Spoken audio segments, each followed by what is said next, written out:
Good evening, everyone, and welcome to tonight's episode of Slices and Dices, your favorite back from hiatus uh, explorers into the deep, dark secrets of the world. In this case, Call of Cthulhu. Tonight, we'll be returning to the Children of Fear campaign, episode 13 of this quite long adventure. It's been a couple years for us, I think, and in game, it has been over a year for your characters. And so, I'm just going to go around the horn real quick. As tonight, I am Jonathan, your keeper, and we have Chris as Charles Lockhart, the diplomat from America who came to Shanghai and, with a firm handshake and winning smile, won the hearts of both friends and strangers. We have Dr. Eleanor Lockhart, who is played by Vanessa, and Dr. Lockhart is a brilliant archaeologist who is pioneering in the field across the world and making her name in a male-dominated field of study at this time. Honestly, Dr. Lockhart is proving to be even more of a Indiana Jones inspiration than the actual one, Langdon Warner. It's the whip. It is the whip. It's the whip and the double-barreled sawed-off shotgun. There's a We reason also- I married her. We also have, as always, Matt here, and he is playing as Sofian Bazaz-Wain, the Srinagar native who is a photojournalist, as well as, I believe, a veteran of like the Gurkhas, I think. That's correct. Yep. Yes, and he had embarked on this as one last great adventure, and what an adventure it has been. As he now finds himself so far from home after visiting it after so long. We have also Sarah playing as Chang Mei, the assistant to Dr. Lockhart, a brilliant linguist and budding spellcaster. It's quite some precedent. It's really like that is some miracle work. And finally, last but certainly not least, we have Tally as Timur Stepanovich Repin, the art history expert who is certainly not what he seems. As it turns out, Timur, as the players know, but the characters only suspect, Timur is an agent of the Communist Party of the USSR, and he is infiltrated into China. And he's been keeping tabs on what's called the Great Game, and off on the side of this adventure has been slowly removing targets of opposition from the board as they go on their way on this fateful quest. And they are joined, of course, by a holy lama, 1L, not 2, named Tenzin Taozong, who, well, we'll get to it in the recap, but he's very happy to be here. Man, imagine being Happy about escorted by an everything. actual. Imagine being escorted by an actual llama. There's a movie about that. There's a movie about. There is a movie. There is a movie. Boom, baby. Yeah, I love that movie. I miss when animation like took. I miss that era of animation. Shout out to Atlantis. Oh yeah, like big time. That's a good one, yeah. And the Treasure Emperor's New Groove. Mm-hmm. And so, if you tuned into our previous episodes, you might be somewhat curious why I didn't have our players introduce themselves, because I'm going to do things a little bit different in this last chapter. See, it's been a while, and I'd like to recap our adventure thus far, and then we'll check in with the characters and how the players believe they are holding up.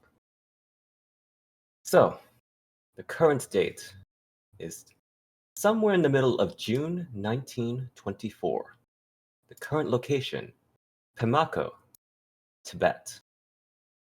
When last we left our intrepid investigators, they were on their way to the Valley of the White Ape, in Pimako, where the culmination of over a year's worth of travel, trials, and tribulations would come to a climax. Before the end of such a long journey, it is important to look back and remember exactly how we arrived at the roof of the world, starting from our humble beginnings in the city of Peking. It all started with a telegram sent by Langdon Warner to Professor Huang and Lai. Now, this telegram, as you may remember, reads, Wang, need urgent help. Stop. Send people immediately. Stop. Don't care who. Stop. Just get them to Tun Huang. Stop. Emergency. Stop. Now, Professor Huang En-lai is the head of the American School of Archaeology at Yenching University. Let me share this with y'all so you can read along.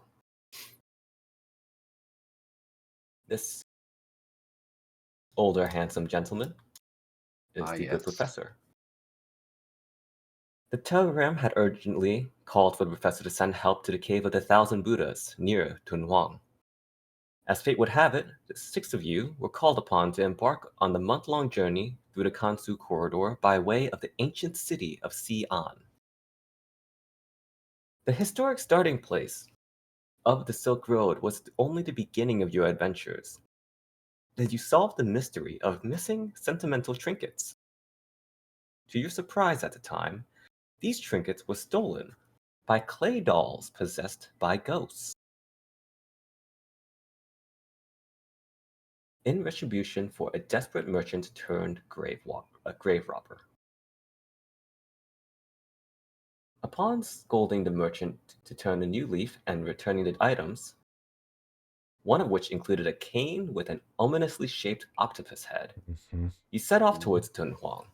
Unfortunately, Michael Lee, the missionary, discovered his journey led him towards other paths and bid you all farewell.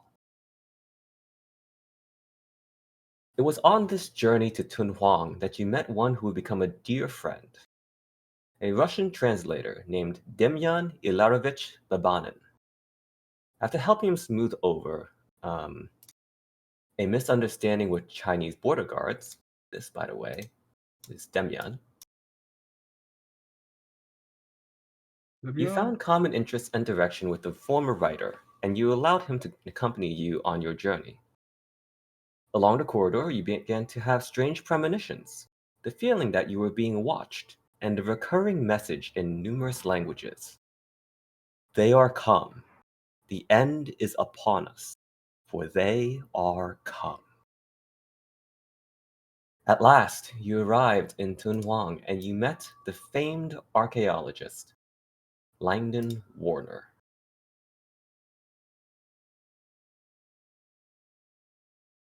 After quick pleasantries and academic discourse on proper preservation practices, Warner revealed the true reason for his message. He had reason to believe one of the caves that held Russian soldiers last season contained a secret chamber.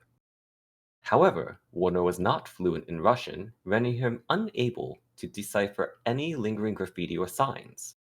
But he also acquired the strength and skills to excavate the chamber. This, of course, had to be done without being noticed by the caretaker of the caves, Wang Yuanlu. This old man, who,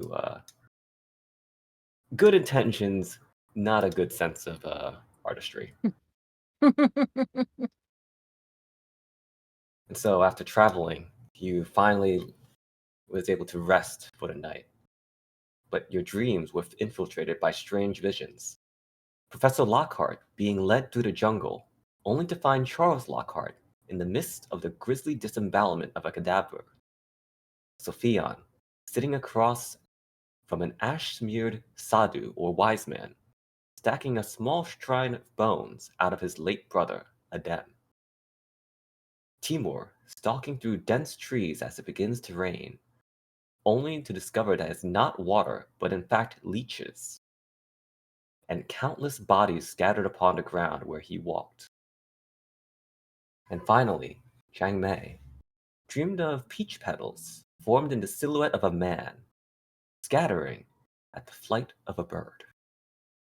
As it turned out, this vision came true, as the next day you excavated the secret chamber and discovered another key figure of your journeys to come, Tenzin Khalsang. This serene, holy lama was first thought to be a statue, but almost like magic, returned to life before Sofian's very eyes. That morning was also the first time you encountered the deadly pisachas, a regional variety of ghoul. Once these pisachas were dispatched, Tenzin delivered his message. And give you a look at the pisachas. These guys. The message was as follows. In every cycle of the universe, the Kulika King and the King of Fear will do battle, and every time thus far, the King of Fear was defeated and sent back to Agartha, City of Fear. Then, the Kulika King would spend the rest of time of the land would rest in the land of Shambhala until it was time once again to fight. However, should the gates of Agartha be opened early, and the King of Fear unleashed upon the world without the Kulika King to stop him, the world as we know it would be drowned in chaos, destruction, and flame. In this era, agents known as the Tokabaya, or the Triumvirate, work to weaken these gates, to one day open and release their master. Thus, the objective is clear. With Tenzin's help and guidance, gather the three components of the closing of the ways ritual and travel to the hidden Bayul, or secret place, or refuge, within the Valley of the White Ape and seal the gate of Agartha for good. As expected, this was met with incredulity and doubt, but it was difficult to argue with the fact that Tenzin, who had apparently been sealed within the cave for well over a millennia, had painted each of their portraits upon the cave wall and appeared in Chang Mei's dream as that silhouette. Accepting this sacred mission, you bid farewell to Langdon Warner, and your journey began. First you crossed the black sands of the Taklamakan, where you encountered a number of supernatural occurrences ranging from skeletal travelers skilled in martial arts, an unusual ritual worshipping an entity known as the Rat King, and a missionary named Sister Abernathy, who agreed to join the Rat King's court as penance for accidentally murdering one of his kin. Shout out to the Rat King. You ended your journey across the desert with a stop in Sofian's birthplace of Srinagar, famous for its baths, where he shared a few words with his late brother over his grave. Feeling bolstered and feeling that resolve, you continued on. Your first stop brought you to the city of Peshawar, where you sought the 7 meteorite ritual bowls of Padma Sambhava. As your search of the stupas proved fruitless, you utilized one of Tenzin's tools, an obsidian mirror known as a melong, which I believe I have somewhere in here.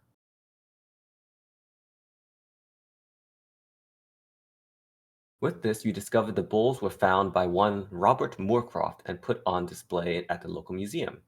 Thanks to some clever negotiating by Professor Lockhart and Chang Mei, you convinced Moorcroft to donate the bowls to your cause. Throughout all of this, Timur embarked on his own secret endeavors, slipping away from the group under disguised pretenses. On each detour, Timur located and turned over specific individuals to Russian agents. In Peshawar, the latest would be one Vincent Harlow, and following attack by night by malicious paintings come to life, Demyan would become complicit in this secret business. He revealed his secret desire to seek out Anton Witzen, the one whose prison break facilitated his escape, and questioned why he was spared from Witzen's rampage. As additional context, Anton Witzen was a former Cossack who was involved in a slaughter of protesters in the capital during the 1910s. And Vitzen is in fact one of the members of the Tokabaya. Eager to leave Peshawar, you took the next train available towards Rajgir, the Calcutta Express. Inspired by the famous Orient Express in Europe, this was meant to be an evolution of luxury train travel in India. You met a handful of familiar and fascinating faces aboard, ranged from the actress Christine Hewitt, Count Roland Antal and Countess Natasha, Dr. Pyra Mall, welcomes man to India, and the diplomat Fergus Thompson, an old friend of Charles Lockhart. However, the pleasantness of this train ride did not last long, as soon a murder was discovered on the Calcutta Express, one that would cascade into a desperate fight to stop the speeding train before it crashed at its last stop in Patna. Guns blazing, blades battling, whips cracking, knuckles dusting. You fought through numerous pisachas and skeletons until you finally confronted the mastermind, Vincent Harlow, servant of the Tokabaya. In the nick of time, you stopped the train just as it pulled neatly into the station. Swearing off trains for the time being, you recovered your wounds and bid farewell to Fergus and the other passengers as you made your way to Rajgir. There, you sought to create 2 enchanted instruments, a horn called a kanling and a drum called a damaru. However, these instruments must be made of human flesh and bone. While the Toronto grounds provided a selection to choose from, certain qualities of the person in life lent to more powerful materials, and a territorial sadhu complicated matters, especially as the sadhu had once appeared in Sofian's dreams. Nonetheless, you gathered the necessary materials, prepared them well, and in the dark of the night, conducted the ritual that would enchant the instruments with your own spiritual power. These instruments earned the approval of Sri Chittipati, who is kind of looks like this. The glorious Lord and Lady of the Toronto grounds. Yeah. Oh, me too. And legend has it, they were formed by 2 monks who were so deep in meditation, they did not even realize when bandits came over and cut off their heads. So, exhausted but relieved, you returned to your lodgings that morning only to find disaster had struck in the night.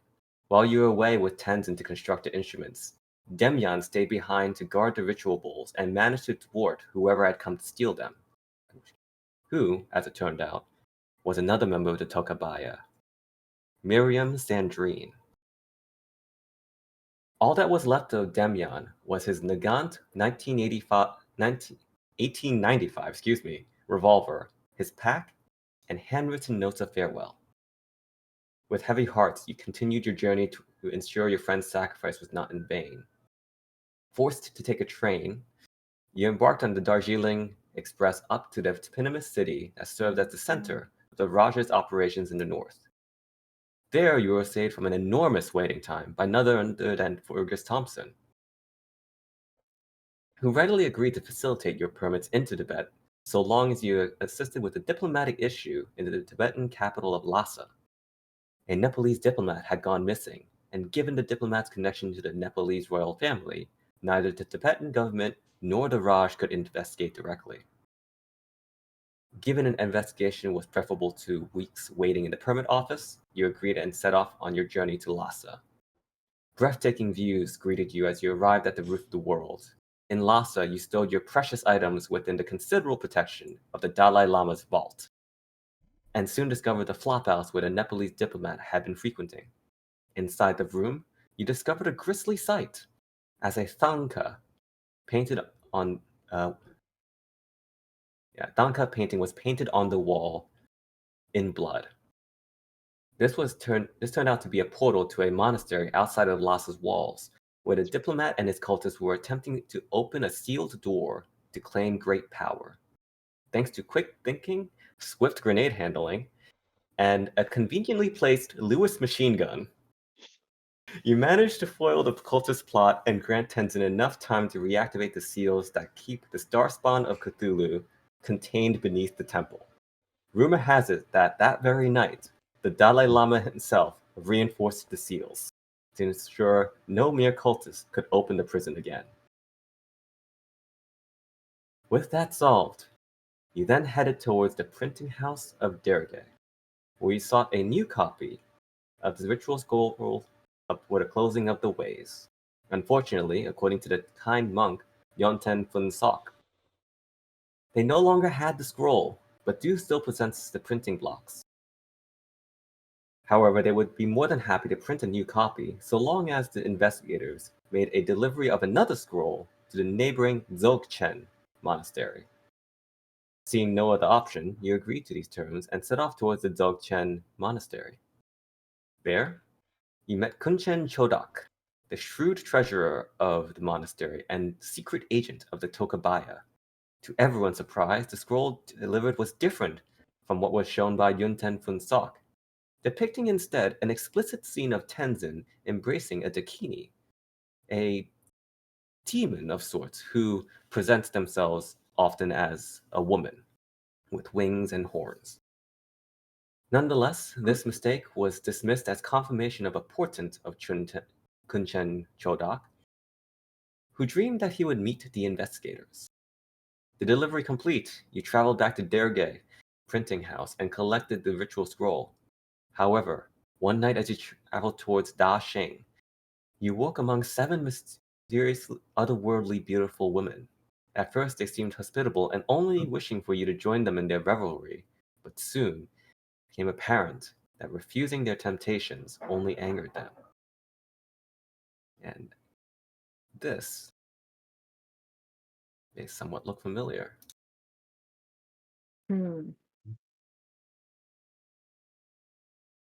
These Dakini then unveiled their true winged forms and fought the investigators until seemingly satisfied by your resilience and tenacity. Thus, they wished you luck upon your journey, and as a token of faith, descended upon the Tokabaya agents led by Kunchen Chodak, intent on ambushing you. Now at last, after traveling for over a year, you have finally acquired the 3 items needed for the ritual to seal the King of Fear away. The 7 meteorite bowls of Padmasambhava, the enchanted Kangling and the Maru, which I do have a depiction of y'all enchanting the instruments.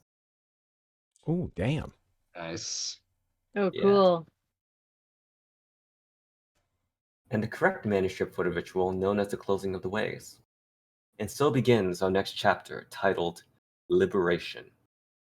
After a month of travel, you have finally arrived at Dashing, a town at the edge of the Pemako region. Beyond this town, you must proceed on foot, for much of the region is dense jungle. From speaking with some locals, you have determined your route. Northwest to Hobodzong, then southwest to Baka Monastery, where you turn south over the Sula Mountains towards the village of Gande. Then, the Lopa village of Chutanka, which sits on a rocky shelf overlooking the Yarlong Sanpo River.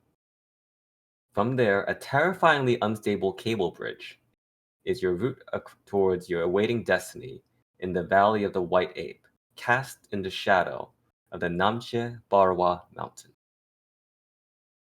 Now, First of all, can I stop you one sec, Jonathan? Holy shit, dude! You wrote all this? yes, I just compiled everything that I remembered and just went through. Y'all did a lot. Impressive. That is the recap to end all recaps, dude. That is like 2 years of recap. God bless you. Yeah, it's been a journey, y'all. Jeez. It's really been a journey. I'd say. Like, you remember when we first realized that Timur had like a deadly right fist? Yep. Yep. And then That right hook, you gotta watch for it. and then Sofian finally feeling vindication against his greatest enemy, the camel. Oh God, that fucking camel. The thing that just always spat at you. Listen, Winning a fight with a calligraphy roll. yeah. Yes, the calligraphy rolls Mhm. against the moving paintings. Mm-hmm. Mm-hmm. God. I just love Charles's And, accent. That's what I live for. Charles also like Dukes of Hazzard sliding across a bar to Yep, like I punch remember the that. Pistachio. That was pretty cool. Yeah. I That think was pretty Eleanor good. might have whipped someone to death at one point. Yeah, Pretty sure. that whip just whoosh, came out and like Yeah. because Eleanor also used the whip on the train to like detach the cars. Yes. That's I remember that. right. Yes. Yeah, This God, is a like pulp ass Call of Cthulhu campaign, man. this game's so pulp. It's great. So, firstly, I don't know if I have been handing these out. Great. So there's something called What Your Investigator Knows that's provided for each chapter. So, this is what you know about Pimlico. Apart from the famed journey of Captains Bailey and Morshed through the region in 1913 in search of the falls of the Sangpo Gorge, and the fact that the region straddles the McMahon Line, the disputed border between India, China, and Tibet, you know precious little about Pimlico. Rumors abound that its jungles are full of fierce tribesmen and dangerous wild animals, but you might as well write "Here Be Dragons" on your map when it comes to what the outside world really knows about the area. There be Dargons. And so, this map doesn't shows you how mountainous it is, but it doesn't show you how colorful it is. Ooh, Wow. that's really beautiful. Yes. I just found that while looking for a new background picture. That's really pretty. And so the fascinating thing about this region, this part of the Himalayas, is this concept of a bayul, which is a refuge. There are Tibetan texts, or Buddhist texts rather, that state there are hidden refuges scattered around it in the world. And when the time comes, the refuges will make themselves known, and is for people to keep safe from the world's disasters. It is not known exactly when, but they will reveal themselves. The kingdom of Sikkim, parts of it were from a hidden bayou, and other small towns and villages were opened and discovered in that same manner. So, we're going to go to this inset here.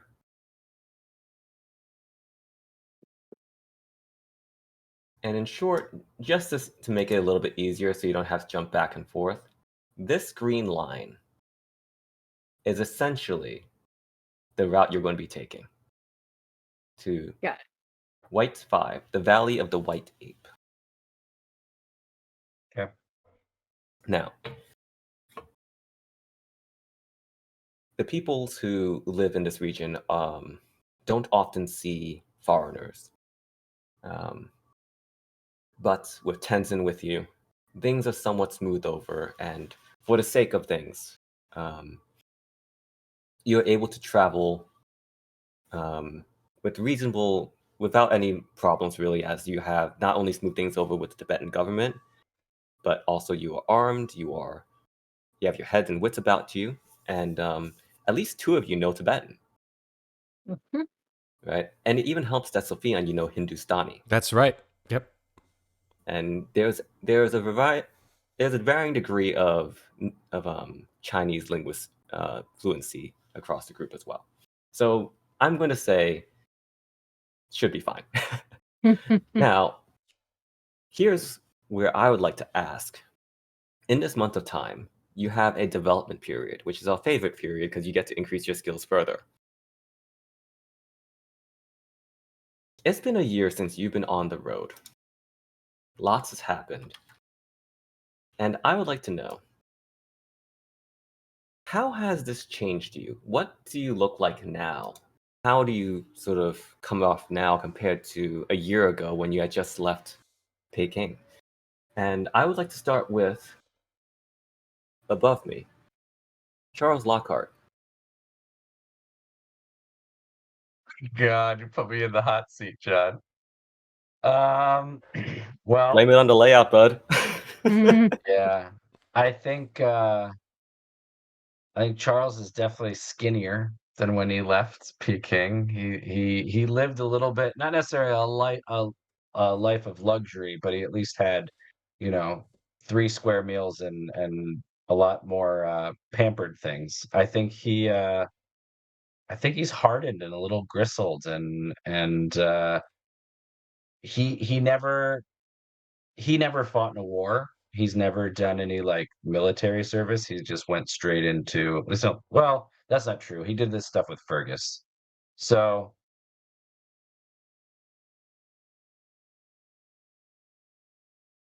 yeah, I think I think he's got more clarity on the important things in his life. And I think one of those things is definitely Eleanor, that he's going to be all the times that he was like, not necessarily attentive in their marriage up until this point.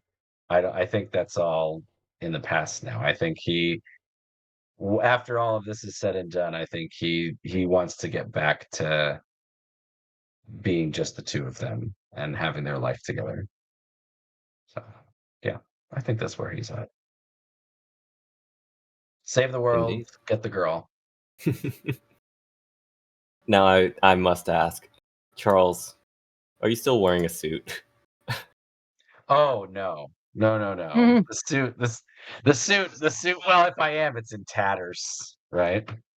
It's not, well, maybe not tatters, but it's very dirty. I think he's probably he's like James Bond at the end of the movie, right? He's still maybe got dress pants on that might have some issues, and he's kind of like, he's got some clothes on, but it doesn't necessarily have to be the suit and everything. Mhm.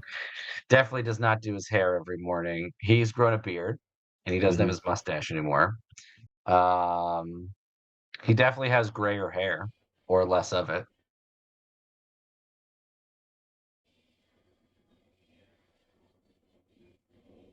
Yeah.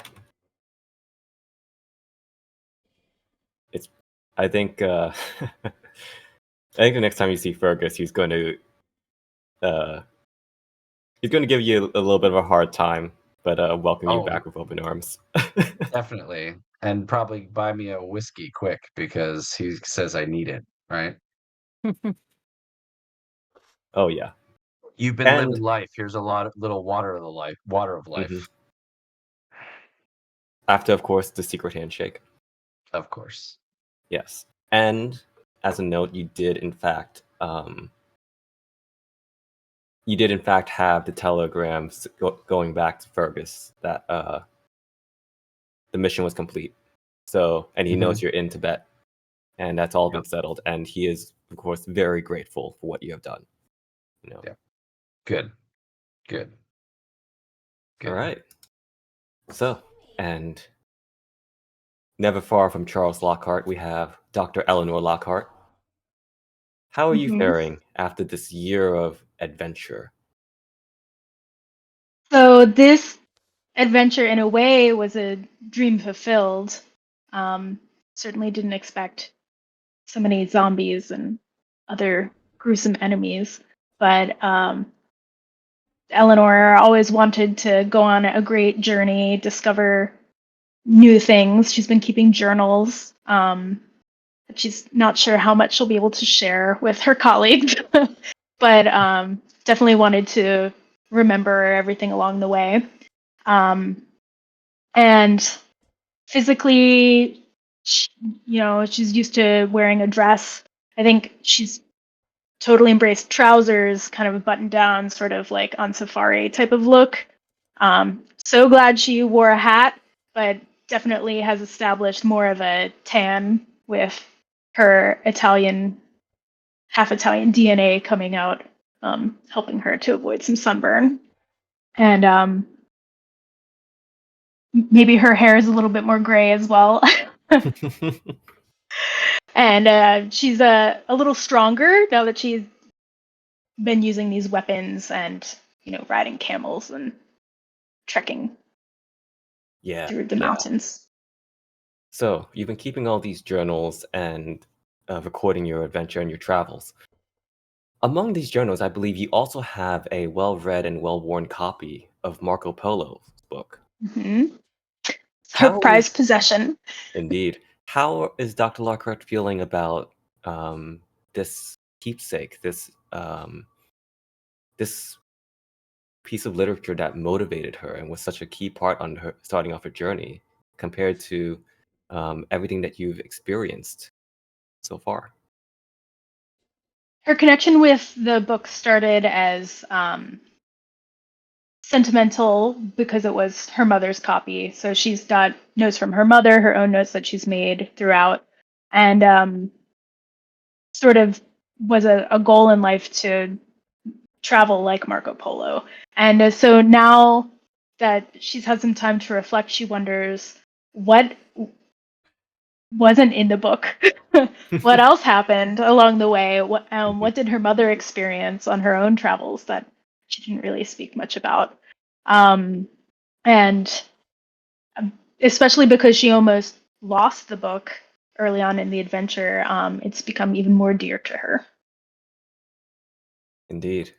And in fact, what wasn't included perhaps in the book, well, you are about to potentially discover a hidden refuge within the Himalayas, these secret places that are marked down and recorded to be kept from discovery until they're ready to be used, or it is time for their use in, well, times of strife and chaos and disaster. So it's kind of like what the secret places of the world and what is meant to be known. And is there a magic to knowing they're out there, but not exactly knowing where they are? Exactly. That thrill of searching for them and then to actually happen upon one and discover it and see what it's actually all about. It's going to be phenomenal. Yeah. I think across the Lockharts, there's a great sense of fulfillment and, well, Lockhart, but, unlock something and open the door and see what's beyond. Right? They were living such like an office culture. Eleanor was kind of pigeonholed into academia. Charles, went into diplomacy instead of being out in the field. And so this is kind of like a renaissance for them. And I think Eleanor is especially appreciative of the team that they're amongst because these are people that she very much respected back in the old life. And now to know that they all have such camaraderie and can rely on each other has been very meaningful. Indeed. Well, thank you, Dr. Lockhart. We now move on to Sofian in his 40s, I believe. 49, sir. 49. 1 year So older than 40s. my actual age. So I feel this guy in my bones in a lot of ways. A man So- who is a lot of shared ideals, I think. So, I think then, Matt, you'll be able to give a pretty on-the-nose answer for this one. On a last great adventure for Sofian before finally hanging up the coat, so to speak, just this 1 year of traveling across China, across India, and now into the Himalayas. You've been to so many places, and you've even been back home, perhaps the most difficult journey. How's that been for you, carrying the memory of Adem and what photo, what picture would you would love to show him? I think as Sofian has spent this last year in the company of these 4 other individuals, I think that he's come to realize that this trip, at the beginning, he thought he was doing it for himself. That he was going out on this adventure, and damn the rest, it didn't really matter. He was just going to enjoy himself, and this was sort of a bit of how best to put this. It was it wasn't serious. It wasn't serious. It was some kind of a. At the end of the day, it was something where he would sort of separate himself from everything that was going on. That he wasn't really part of it. Yes, of course, things were happening around him, but he wasn't really involving himself. He would take pictures. I think that was one of the reasons why he's been a photojournalist, to be perfectly honest, is that photojournalists take pictures of things. They never involve themselves in the things that they're taking pictures of. The more I see in today's world, the more I see these wonderful, amazing, very sorrowful and heartbreaking pictures of things, I often wonder about the people behind the lens and how they feel about the things that they're taking pictures of.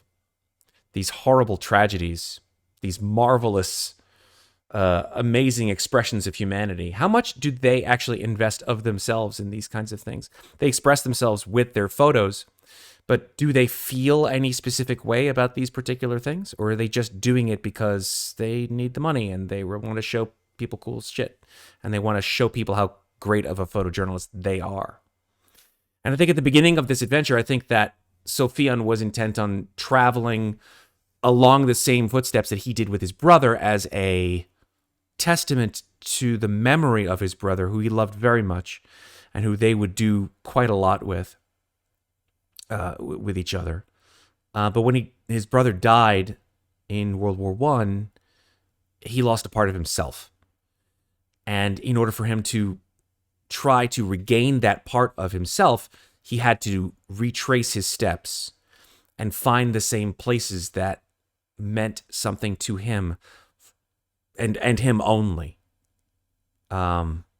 with his brother. And of course, there were crazy situations which, with these unnatural, horrible things. And he never really felt that he was directly, invested in saving the world. I don't think, to be perfectly honest, I don't think Sofian is necessarily convinced that he is a savior type. I think that he's more of a stay the fuck out of danger type, and God help him if he gets himself into more trouble than it's worth. But to answer your question about what picture that he would show his brother, now that things have changed quite drastically over the last year with these 5 folks, who he does consider to some degree a part of his family. Yes, there's been considerations of possible people doing things that he doesn't necessarily agree with. Yes, there have been things about people who don't necessarily agree with his way of or view of the world. But everybody in this group has undergone some immense challenges together, and we've come out the other side. And I think that forms a lasting bond between people in any circumstance. So, to answer your question, what picture would he show Adem? He would show a picture that they all took together with Tenzin in India near Srinagar, his home.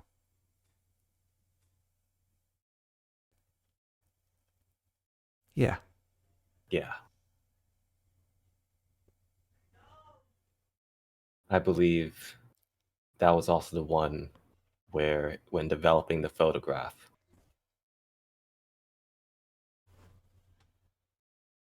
Adem, perhaps something appeared in the negative. Yeah.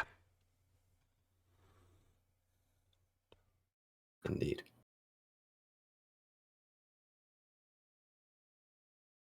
I would love to leave it at that and move on, but I do also have to ask Sofian, how's the mustache and how's the suit? I mean, Sofian wore suits in urban areas just to fit in and feel civilized. But to be frank, he could doff the suit and wear regional garb just as easily as he wears the suit within quote unquote civilized areas of the world.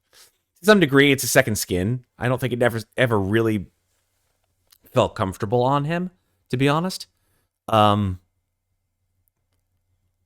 These Western style suits are just kind of, yeah.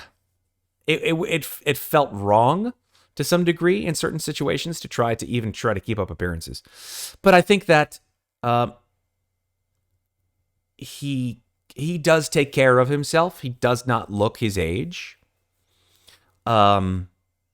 Because he never let the world get to him. But I think that over time, all of these experiences heaping up time over time over time and being subject to all of these horrors and the diminishing sanity that he has have certainly taken their toll on his physical appearance. I think that no longer is the beautiful curled mustache that he has in the picture that you see, of course, in the bottom right-hand corner of my little window. I think that he's definitely grown it out. It's probably become a little bit more of a goatee with some gray in it. His hair is longer. The wrinkles around his eyes, which he, of course, would always profess as laugh lines, they're probably more pronounced now.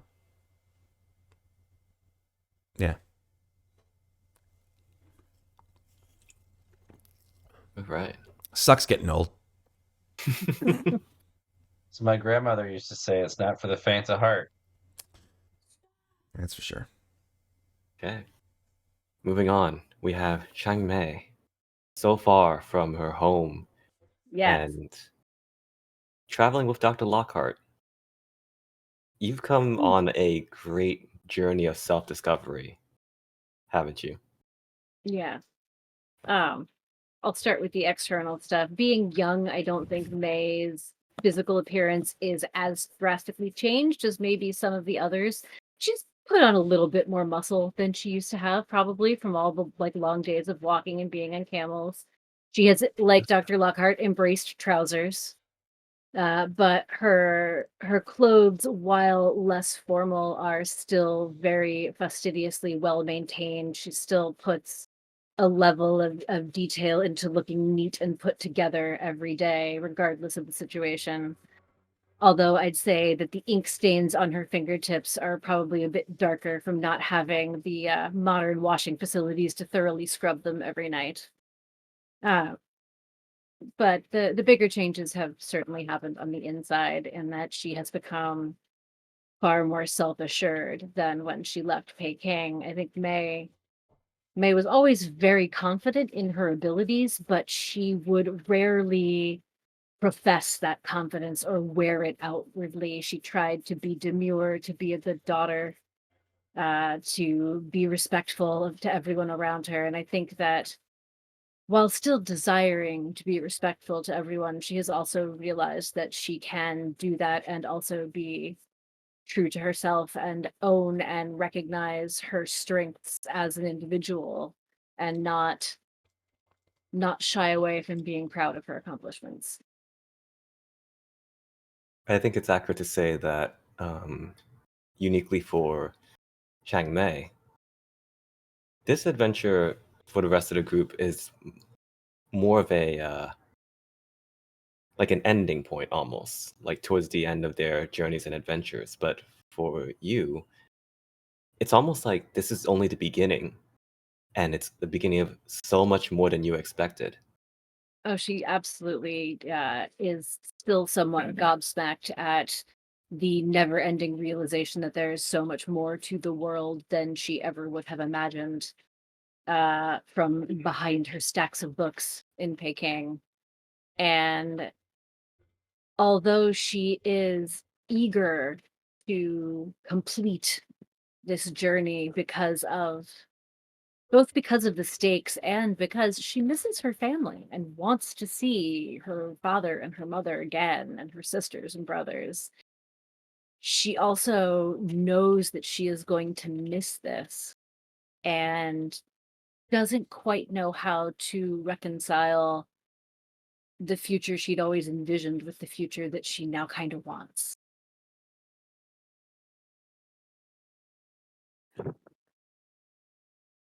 Indeed. It's like I said, the beginning of many things to come. Mhm. And so, last and certainly not least, Oh boy. Timur Repin. Come on, Fists of Fury. Not only have you been going on the same journey as your companions, but also this is work. This is the mission. These are orders. And for the last year or longer, you've been balancing these two commitments. And for a while, you thought you were free of it because you had filled out you completed every mark on that list except for one. Even the sudden addition of locating the diplomat. You were able to sort of forget about it for a while. But when passing through a village, when you're staying at some lodging, a note was slipped into your quarters, and it simply says, Vitsin sighted in the valley. Son of a bitch. So Timur, Hmm? what part of you...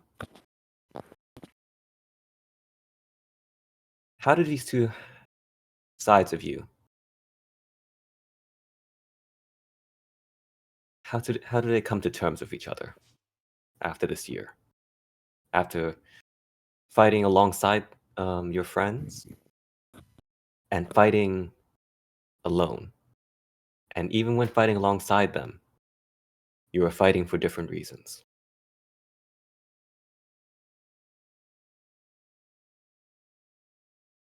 It's honestly hard to say. I mean, for a while he was just coming along with the group and whatnot just so he could just fulfill his job, maybe slip away at some point. At least it was supposed to be like a simple set of missions. At least so it was. At least thought it was. But seeing as how it's all like expanded beyond anything he's ever thought he would ever witness, and well, given he's fought more than just average humans now, both with his fist and gun, it's just I have to say, like his senses have definitely sharpened. Definitely far more like deadlier in combat, given how he absolutely needs to survive, not only for his sake, but for the people that he's been traveling with.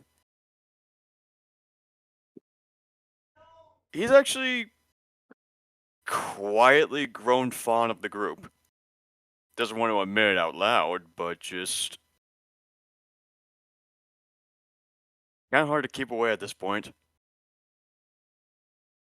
I don't know if that makes any sense, but it's just some parts are just hard to speak out than others. Indeed. It was mentioned... Go ahead. No, you. It was mentioned at some point where someone had asked if Tenzin, the Buddhist Lama, would help them in combat, in fighting. To which Tenzin readily replied yes, for he believed in something called compassionate violence, where Sorry, I did not mean to laugh at that. I'm sorry. I know it is a term that does elicit a fun reaction. It's just like as a father, I think that kind of really hits home. I'm like, compassionate. Yes, son, please, I love you. You know. So in Buddhism, compassionate violence, or at least it can be interpreted as if one were to come across a situation. For example, there would be someone who is about to murder a bunch of people.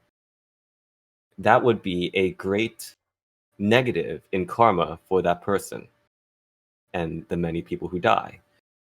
So, in a sort of like net zero situation, it is actually encouraged for someone like Tenzin to kill the murderer.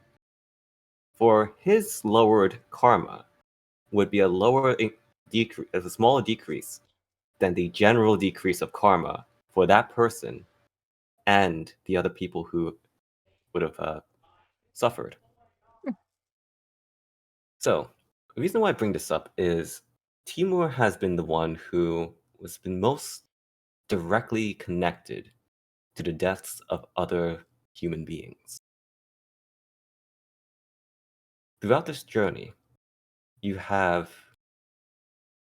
not only learned that there's more to this world than you expected, that there are monsters, but there are also miracles, in a way. Healing. Healing from wounds with just the force of one's power.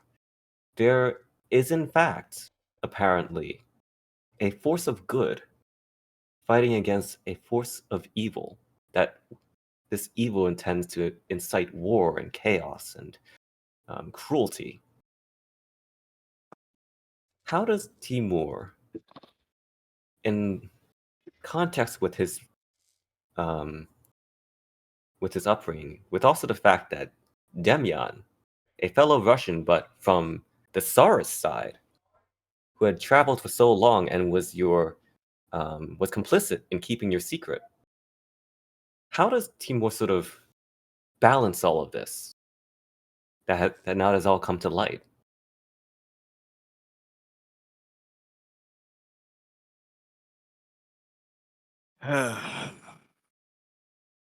Fuck. And I'm hitting you with the like philosophy 101 questions right now.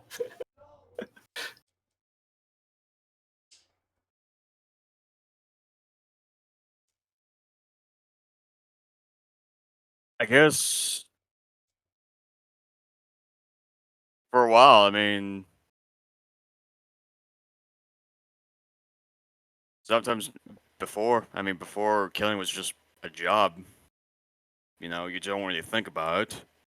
Don't really think about the consequences. Didn't really matter too much back before all this.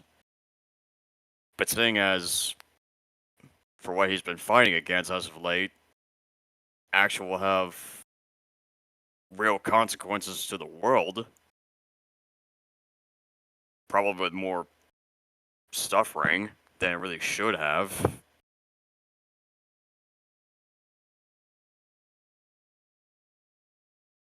think it's just a matter of just not being selfless for once. And do what you gotta do what's right. Fight the good fight. And if it gets you killed in the end, well, better make sure that people remember for what you were. I don't know, it sounds dumb, but I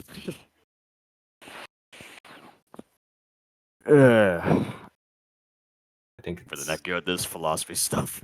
that's okay. I think I think you did say what mattered, which was Timur now has now put his heart in his fist.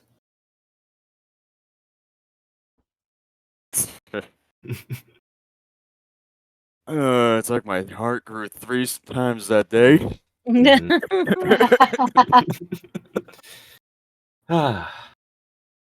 And with that, we arrive in the village of Chitanka. Now, there's another member of your party, and his name is Tenzin Kalsang.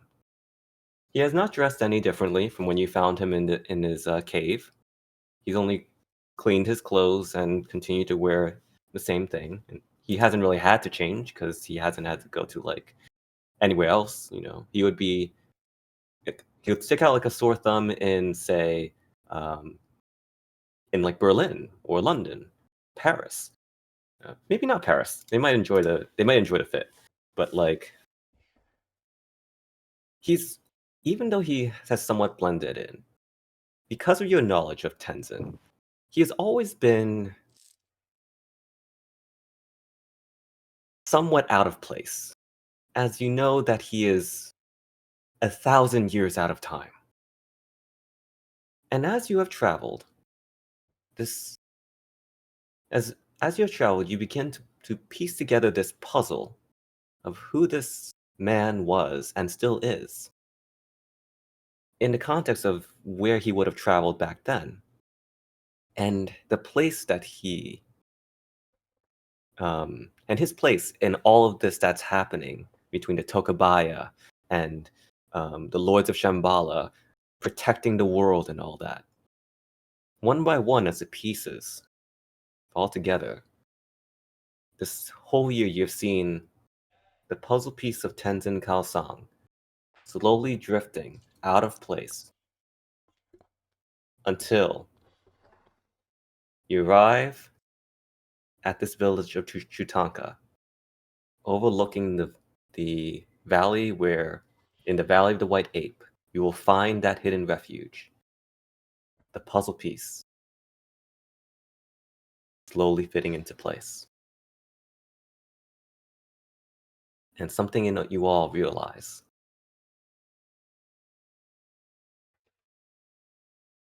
He was meant to be here with you.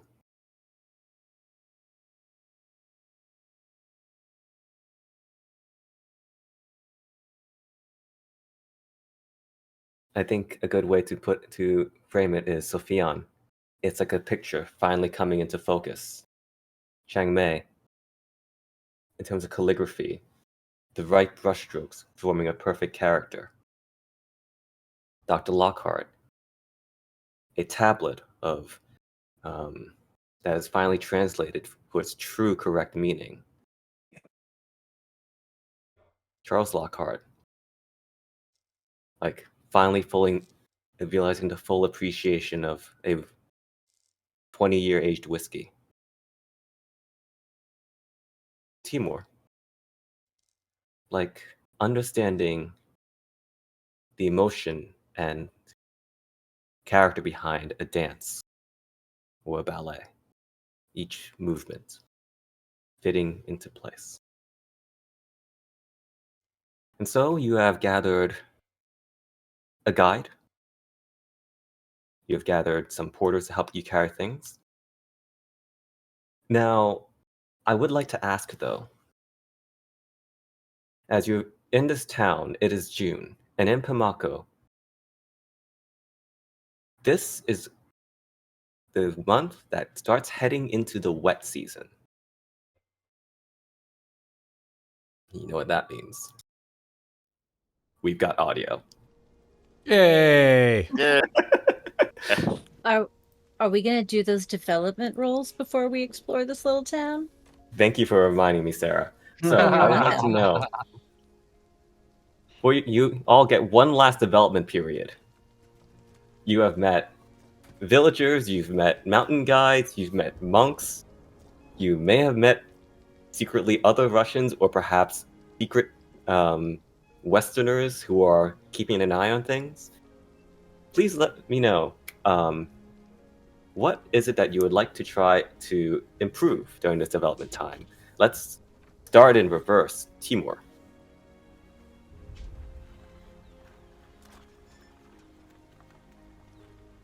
What skills would you like to improve? But first, remember you have to roll a POW check.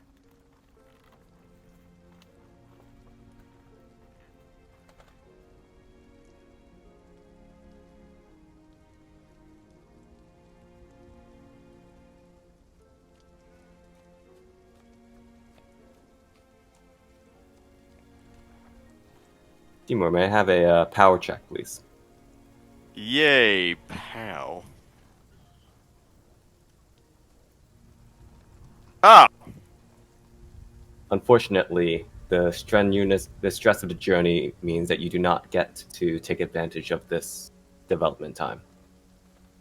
Well...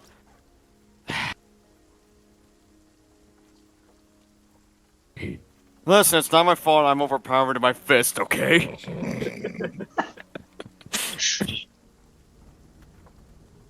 But what does it mean to punch? Punch in your face. All right. Moving on then. Chang Mei, please make a POW check. Alright. All right. Yay! 65. What would you like to attempt to improve?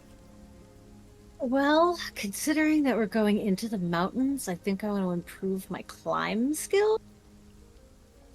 And I think climb and first aid. Okay. Go ahead and roll 1d4 for each of those. So we get 2 skills? You can A you have D4 to 2 2d4. or a D10 to 1. Exactly. Ah, okay, cool. One new one. Yeah, so Alright. you can allocate 2d4s across up to 2 skills. And then if you want a new one, so you roll a 1d10. Right, so this is for climb. Oh boy, 1. And then this will be for... I said first aid, so this will be for first aid. 2. 2. Okay. Alright. Better than nothing. Could come in clutch. All right. Moving right along. Sofian. Pow roll? Mm-hmm. Pow! I get nothing, and I like it. Unfortunately, again, I think the stress of the journey as well as the stress of still keeping an eye on Timur. Yeah. So, Yeah. In suspicion skill. I'm watching you. Dr. Lockhart, POW check, please. Ooh. Success. Great. What would you like to improve? I think also first aid. Oh, sorry. You just rolled a d4. D4. Okay, nice. And let's do dodge. So dodge is actually, yeah, you No can dodge. improve dodge. Dodge can actually Okay. be, yeah. So great. You have 2 higher dodge. Yeah, remember I was giving everyone dodge training for a while? Yes. Dodge dive. She's throwing wrenches at us every day. That's right. It's just- Well, you did. Dodge. Well, you did Tai Chi. I was throwing rocks at you. Yeah. Y'all learn to grab life by the horns.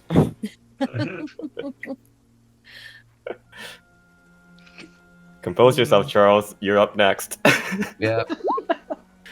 Hey. All right. I'm going to improve my climb skill and my doge skill. Doge. Okay. Oh, yay. 1 and 1 better than none and none. That's right. So, Charles, I do have to ask, Yep. in one of the towns, what are the chances that you and like someone else in the group or with some random monk with your Bean Eater's baseball throw the highest highest pitch into a home run recorded? Sure. I think that's here. Let's roll a d20 and see above or below a 10. Let's see. Hey, definitely Nice. I think what happens is you have someone throw the pitch you the ball, and you point out up like Babe Ruth style That's right. towards like a bell, and you just hit that ball, and it just goes dong.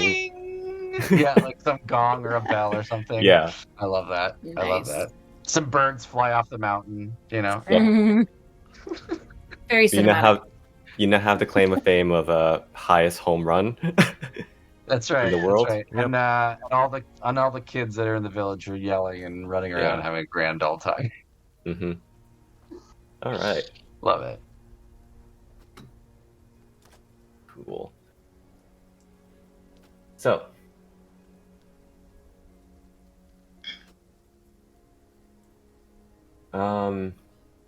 there are mechanics to get a guide and stuff like that, and arrange for porters and everything. I'm gonna say that between the massive amounts of charm, fast talk, and persuade across this group, it's fine. Me- I'm charming as it- fuck, baby. Yeah, like I've seen Many y'all, languages. Yes, I've seen y'all get up to some like stuff that would make a bard jealous. Shenanigans. Yes. That's funny. That's very funny. Yeah. So you do understand also that while they are willing to guide you into the valley, they are somewhat hesitant about certain spots, and you get the sense that these are like secret hunting grounds for them, as these are primarily a hunting people. You notice that in this village, there are goat skins that are being used as ponchos and for making waterproof coverings, but also the skins of like white fur. White ape fur. Indeed, as explained by one of the Monpa tribesmen who acts as a guide. Mm-hmm. Mm-hmm. And so, you descend into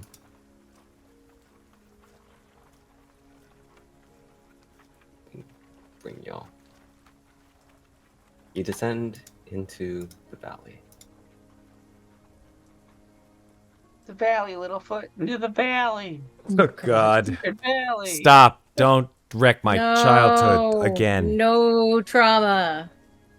Shark tooth, Littlefoot. Get out of there. Shark tooth. Shut up, Chris! Don't ruin it.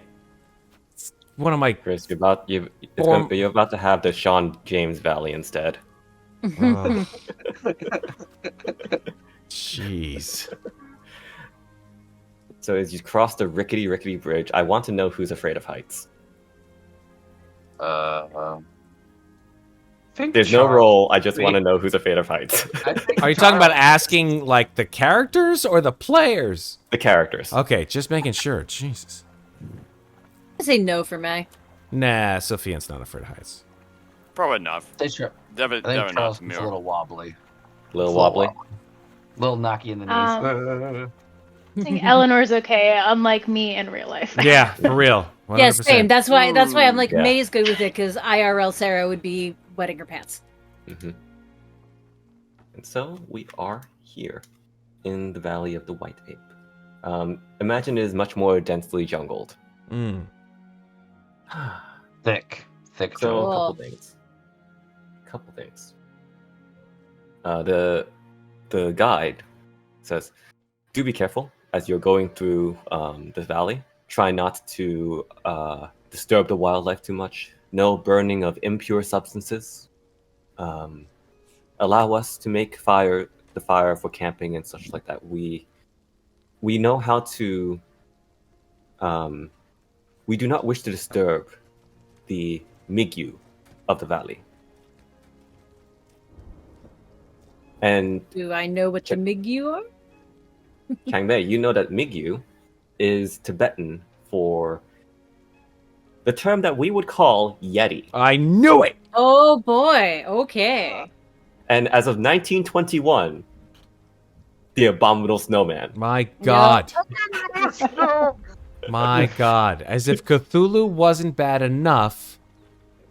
Welcome to the Himalayas. Yeah, great. And when first he says that, like, May's initial gut reaction is to be skeptical, but only for a second, and then she remembers everything they've seen on this trip and just sort of nods her head and says, "Of course."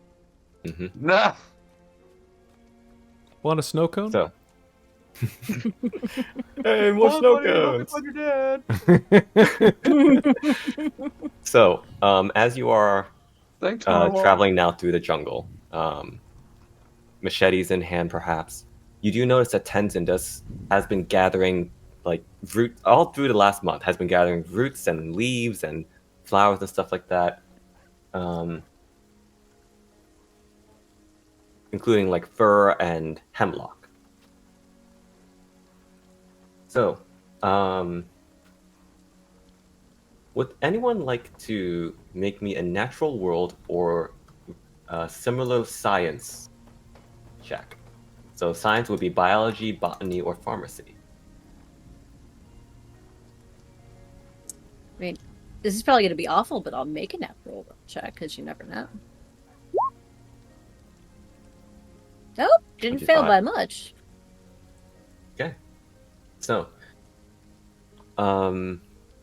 if you'll take 25, then you see Tenzin examining a couple of fruits and such like that for ripeness, and we'll pick the very ripest ones. And you see that he stops by this flower that he very carefully looks at, and then takes a cloth and then plucks the flower blossom and tucks it away. May is watching him very closely as he does this, and then asks, "Are these all items we need for the ritual, or is this something else?" Yes, this is for the ritual, he says. And is that flower dangerous? Is that why you wrapped it? It can be dangerous to touch. It needs to dry a bit before it is safer to handle. Very good. Thank you. Would the players like to know what it is, or we're good? The flower? Yes. It's a flower. I always want to know. Sure. Yeah, why not? So this It's a black is lotus. flower. Listen. Sacrifice it. Get 3 mana of the same color. Oh, God. That would be enough for enough mana for closing of the ways. Gotta throw in the match together and joke, right, Chris? Gotta just go Come on. ahead, toss it in there. I force That's what the flower looks like. Ooh. Oh, that's Very nice. It's pretty. That's a nice flower. Very pretty. It's very positive. Yeah. It's a real thing. It's a real flower. It's cool looking. Yeah, I like it. Is it actually like poisonous? Yeah. Oh, great. Ooh. So is hemlock. Yeah, so the Indian thorn apple is a known hallucinogen. Oh, damn. Oh boy. Ooh. We gonna see some shit. Again. Mm-hmm. We going to space, fam.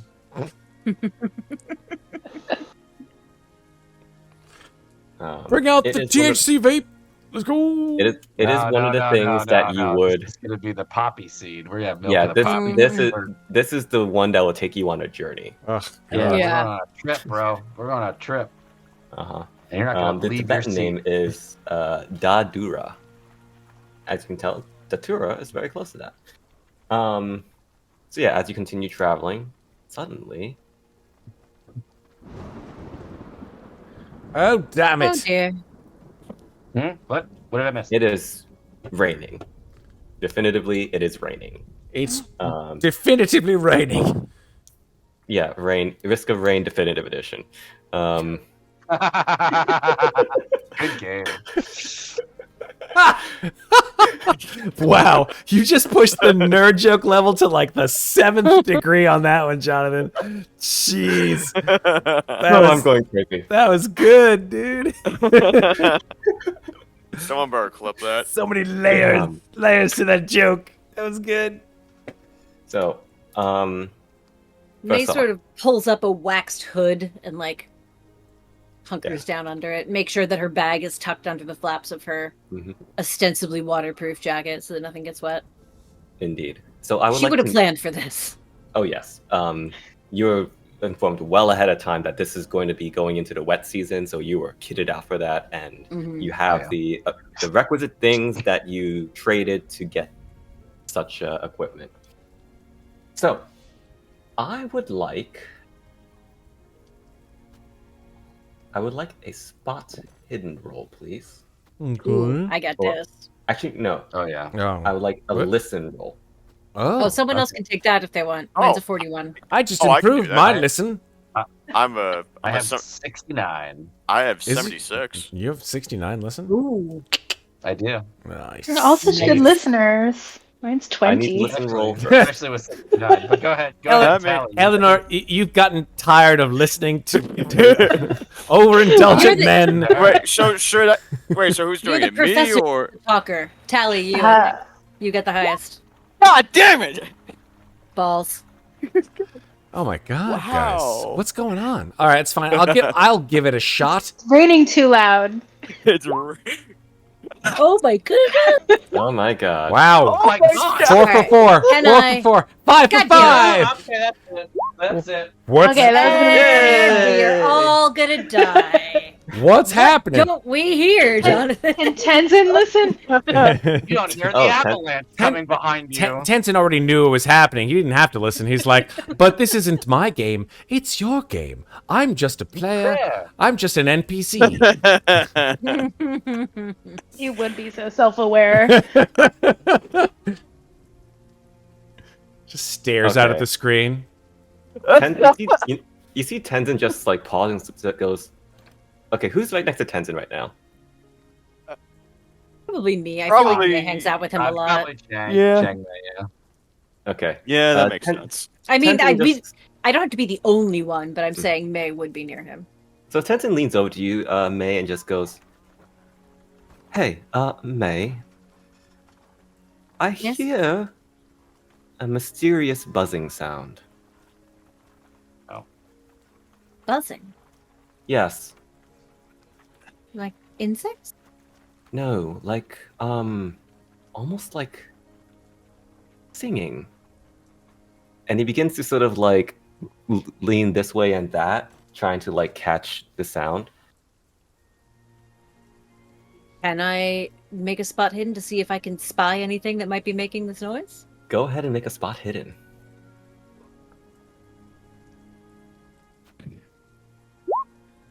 Like fucking god. Success. There Still, we go. Jesus. So first of all, Tenzin rolled an extreme success. Oh, thank God. Nice. At least someone did. Secondly, I would like to know who is carrying the 7 bowls on them. Oh, who picked him up after I thought it was- after wasn't it we you? lost Demian? I thought it was you, Sarah. Wasn't it May? Yeah, I think it was May had it. Yeah. Okay, I was then gonna I'll say either- I'll say I got him. It was then. either me or I was gonna say it's either May or Eleanor. I think. So, yeah, so I think May would then have the bowls because I think you're keeping them safe after Demian was gone. Yep. All right, And then works for me. the Kongling, who made so the making of the horn and the drum, that was Charles and May. Yeah, I have the horn. I have, So or see, I have the the I have the drum. Kongling. Yeah. Yeah, so you have the horn and Charles has the drum then, the spinning drum. Okay. Yep. I'm just putting the So- bowls in my inventory so I don't forget that I have them. So Tenzin's is like, and you, May, you do notice, and now you feel it, and now you hear it. The bowls are vibrating. Oh. And she'll kind of stop where she is and sort of reach her hand into the bag where they are and touch them. So as you touch them, you feel them vibrating and like resonating, but it's sort of like faded a bit. now, and just fading and fading until it goes still. I'll take my hand away. The bowls and the buzzing stop. Hold up a moment, she says to everyone. She's gonna walk back a few steps to where Tenzin first noticed it and see if it starts again.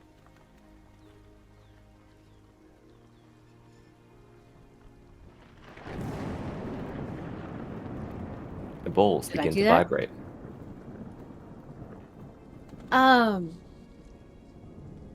Something's happening here, right here. The bowls appear to be vibrating. And when we moved away, they stopped, and when I came back, they started again. Is there anything out of the ordinary about this spot? Go ahead and roll spot hidden.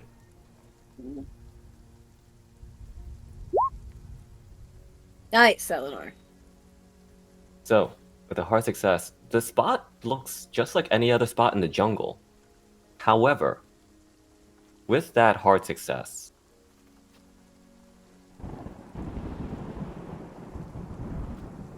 Eleanor, you notice that when the thunder strikes, the bowls begin vibrating at their most again.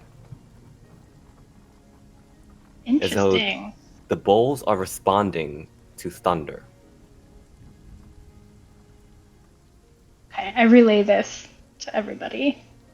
So it's not the location, it's the sound.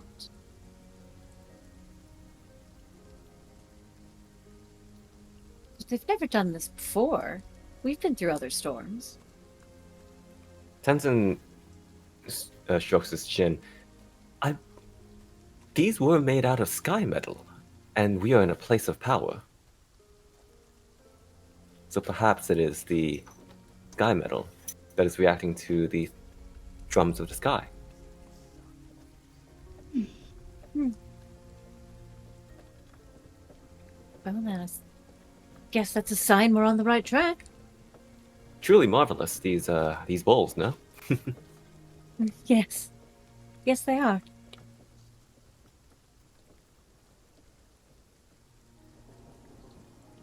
By this point, you notice that the guides are sort of like looking around. We shouldn't linger long. Yes, of course, Why? we're sorry. It's not good to be out in the wet for any longer than you need to. Fair. Fair.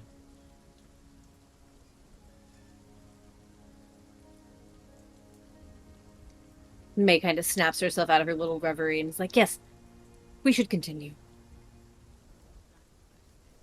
All right. Who happens to be towards pulling up the rear of the group?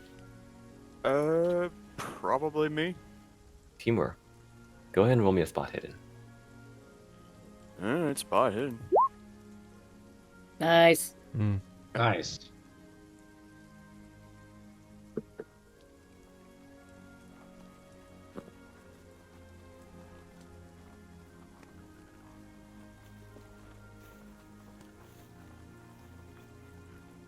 What do I notice?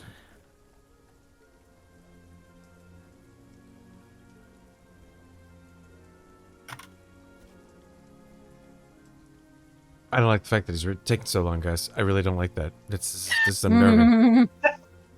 It's taking a long time. It's bad. It's the Yeti He's on the just hill reading. that we He's can't just see. reading that. Yeah. I've sent Timur what he has seen. Oh.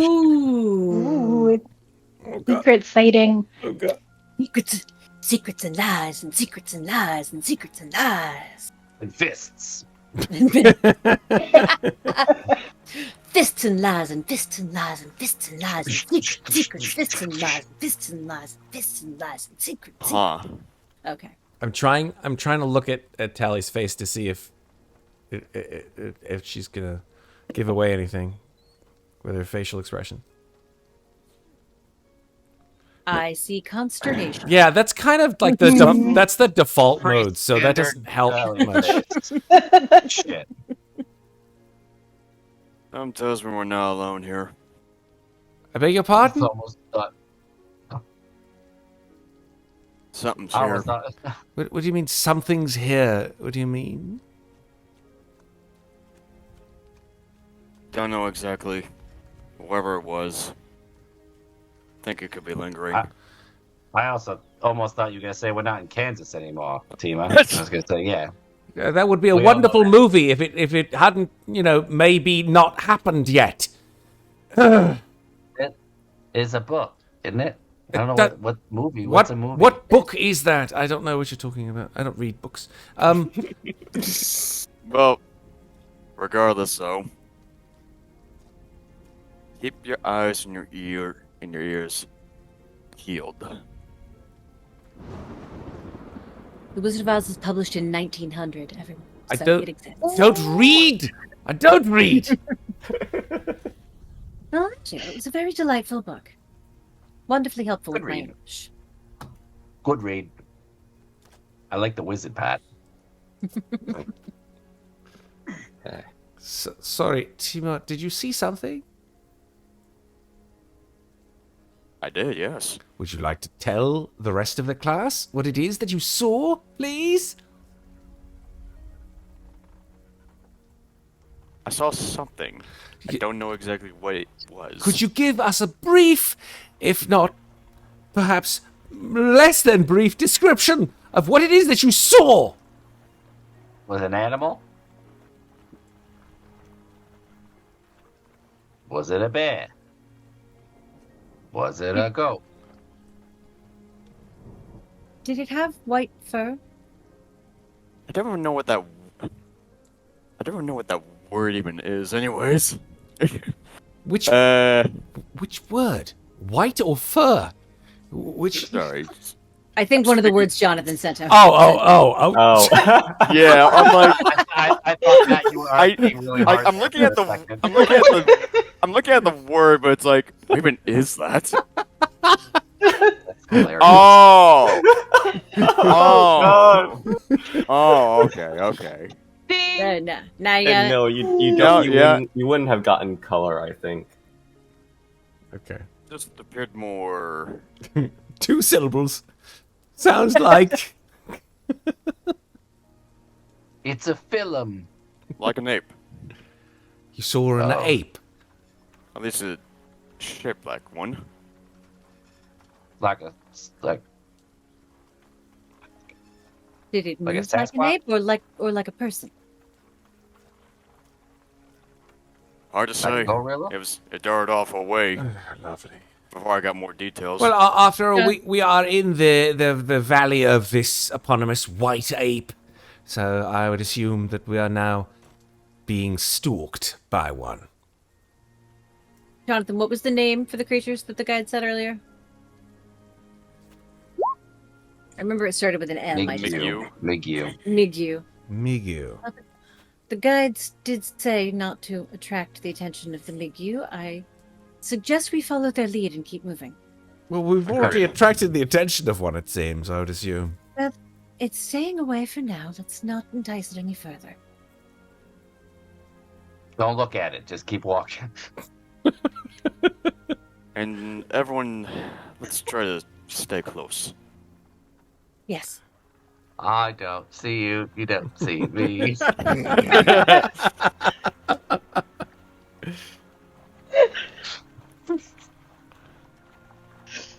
Okay. Yeah, May's so- gonna kind of like pick up the pace a little bit and like catch Mhm. up with the guides Yeah. and get closer to them. Do Catch we, up to people who know where we are. experiencing the thin air. This higher altitude's affecting him. okay, Thunder, we get it. We get it. So as you continue and you begin to hurry along, more and more thunder begins to crash as you are May starting is to kind of walk like- into a storm. Holding the bag with the bowls to her side, trying to keep them from vibrating too loudly. It is very hard. These bowls are singing almost. Mm-hmm. Damn. It's a lot of thunder, don't you think? What? You got so cockney all of a sudden. That's a lot of thunder, don't you think? Blimey, governor, that's a lot of thunder. Listen, my accent changes with the region, all right? It changes with the region. It's regionally appropriate. I think that regionalism. yes, It's called a regionalism. this is my Tibetan accent. Can't you tell? Oh my god. How dare you? Tibetan. Oh my goodness. So, I need. Oh Jesus! So all of you, as you're sort of like walking and trying to like find your way through following the guides, you notice one of them stops and is just like staring upwards. Oh no. Like upwards into And the shit. sky, or Yeah, and he's just like eyes wide, and his arms are like limp against his body, and he just is muttering to himself in Tibetan. Chang Mei. I don't speak. It was like, yeah, do I understand what this man is saying? He is saying, "We are trapped. We are hunted. The wild men have come." Oh, great. Oh. I'm going to look right up back, to guys. where he is staring to see if I can see what he's looking at. Go ahead and roll me a spot hidden. 53. Yes. You notice in the air that there are the thunderclouds. There's rain coming down, but you watch as in the rain, just this wave ripples across, and your sight and vision ripples with it, as something just washes over all of you. I need everybody Oh boy. to make a POW check. Oh boy. Time for everyone to go nuts. Ooh. Ooh, yay, nice. Oh shit! Nice. Sorry, Timur. Sorry, Timur. And Sofian as I saved by 2. 63 out of 65. Shit. Skin of your teeth, baby. Is it meat you save, or is it meat you fail? I don't remember. I think Like, we if had saves, like- but I don't remember. Right? Like if you roll a 65 and it's a 65, is it a success still? Is it the don't value or remember. under? So I mean, I'm just curious. I don't remember, right? there's success and then degrees of success to determine how well you do, right? But in the case of a contested roll, Well, he was just talking about if his roll ties, Oh, like yeah, if like he if I rolled a just roll, 65 when his power Right, is if I- 65, would that be a success or a fail? 65 is in. You can meet if you meet That's 65 it, is right? in. Yeah, So if I hit Yeah. 66, it fails, but if I hit 65, I'm okay. correct. Cool. Yeah, that's what we couldn't remember because it doesn't Um, come up all I'm that actually- often. I'm going to use this opportunity to use the restroom real quick while Matt's away. Yes. Give me. Go ahead. Actually, I'm going to do the same thing since it takes me a second in my giant Cadillac cast here.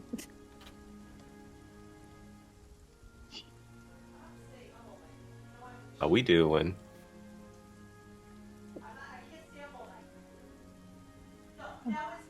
Ready. For what? We don't know. Let me tell you, what's about to happen is something I've been waiting. Okay, real life time doesn't count. I've been waiting at least 6 sessions for this one part. Oh boy. I can't tell if that means I should be excited or terrified, Jonathan. A little bit of both. A little bit of both.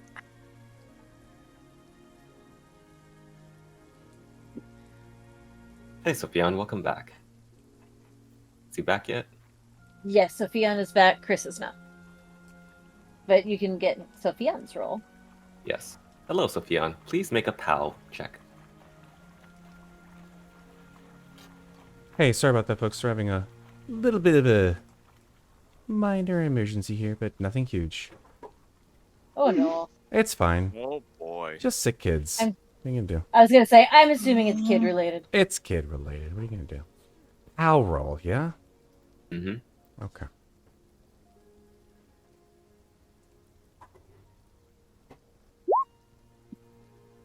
There you go. Nice. Nice. Oh, only one fail then. I should also roll for Tenzin. Even with the higher POW. Damn. Can't win them all. Somebody's Yeah. got to go a little bit crazy. It's only taken me how long until that stuff happened? We've been at this game for a while. Yeah. Technically, you did see them first. Right? Technically. Assuming this is an ape. Listen, monkey. Monkey. Okay. All right, Charles, welcome monkey. back. I mean, where's King Kong when you need him? Not in this valley. So, In Manhattan. so in these rolls that you have made are being made in the context of a contested roll. Oh boy. As this wave ripples across the guides and yourselves. Whatever caused this rolled a hard success, Oh, shit. meaning I'm okay. Sofian and Timur, Charles, and even Tenzin. Suddenly, you all stop in your tracks and stare up in the sky as though in a trance. Ooh, only the ladies keeping it together. Hmm. And as you're staring up in the sky, somewhere up there in the stars is the object of your fixation. Meanwhile, back on planet Earth,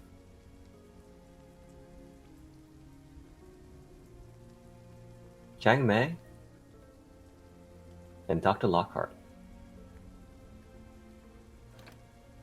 you both, as you're seeing that your companions have gone into a trance, notice as 5 shapes emerge from the jungle. They are hulking. They are roughly Perks in size, and they're all covered in damp fur. Oh boy. I would like How are some the initiative. guides doing? Did they all go catatonic too? The guides also went catatonic. Oh boy. Oh. Check something really quick just to see how long this actually lasts.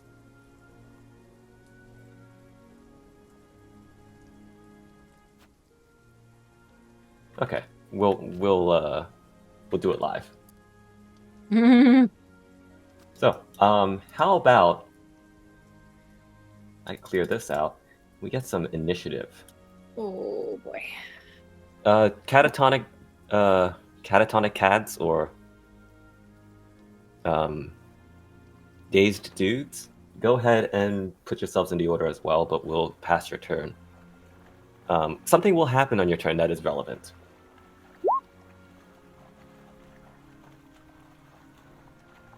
Don't forget to hit your tokens, guys, just as a reminder. Yes, Yep. please. And if you don't remember where it is, it's on the combat tab. I was Thank just you. about to ask. Thank you. It took me a second to remember too.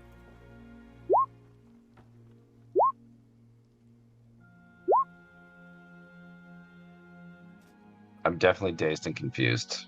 Didn't even eat that flower yet. Not No. yet, baby. Not yet.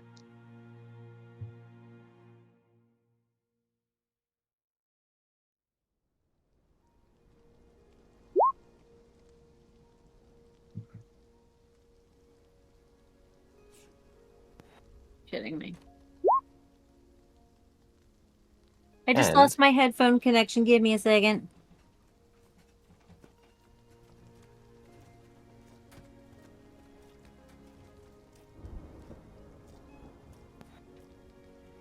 Very impressive one-handed, Sarah. Good job. Yeah, I hurt my shoulder a little bit, but we're good. Ow. Yeah. Ouch.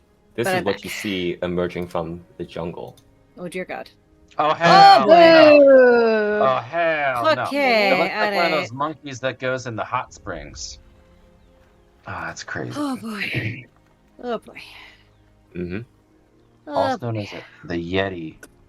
Or the Abominable Snowman after 1921. yeah. Is it my turn? Migu. Are we in? It Are is we your there? turn, Chang Mei.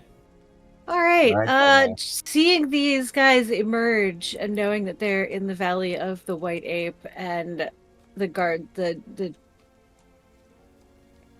mentioning the Migu, she is simply going to sort of hold out her hands and say in Tibetan, "We mean no harm to you or your valley. We are simply passing through. Please leave us to pass in peace."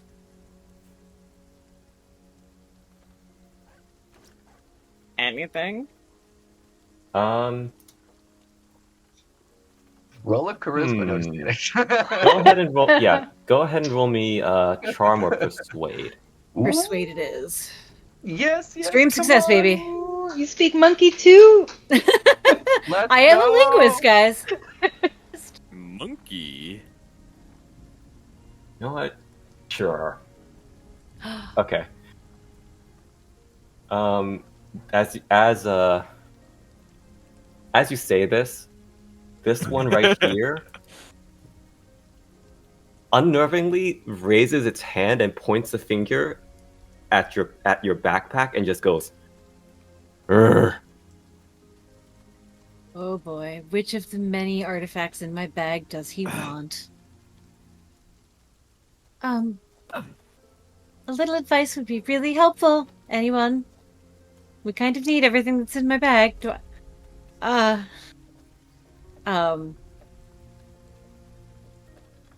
I think we know what he wants, but have you any food? Maybe buy him off. I was like, I assume he wants the bowls, Mm, or probably. I don't know. We really can't afford to lose them at this point in time unless this is what they're for, and I don't know, and I can't ask Tenzin because he's just standing there. I'm just going to look at them and mime eating to see if that's what they mean. Food? I think Is that what you desire? the It's a- Migyu just gives you a look, and I think that might be the end of your turn. That's totally fine. I'm out of And ideas. it is now the Migyu's turn. Oh boy. He advances upon you and is going to make attacks. Oh shit. Great. I would like to dodge, please. Please go ahead and roll dodge. Who is he Doge. attacking? Oh, fuck my life. So, 2 successes. Bye, guys. Well, May's lost an arm. Okay. So, this Migyu, Dr. Lockhart, you watch as it goes over to Chang Mei and rips the bag off her back, Oh shit. and then reaches a hand in and just grabs out. I'm gonna make a roll. Oh no. Banana. shit. 3 of the ritual bowls. Oh! This is bad. Naughty, This is naughty bad. ape man. And just holds it Definitely up need to the those others and just goes, "Rrrr." Was that a And- fucking Tuscan Raider? And it's like, Tenzin, I'd really like to know if this is part of the plan. My guess is Tenzin's no. currently staring up at the sky right now, and the Migyu is going to walk away. How far away? Just over there. That's the end of his movement. How many feet? Let's see. He's 50 feet from you.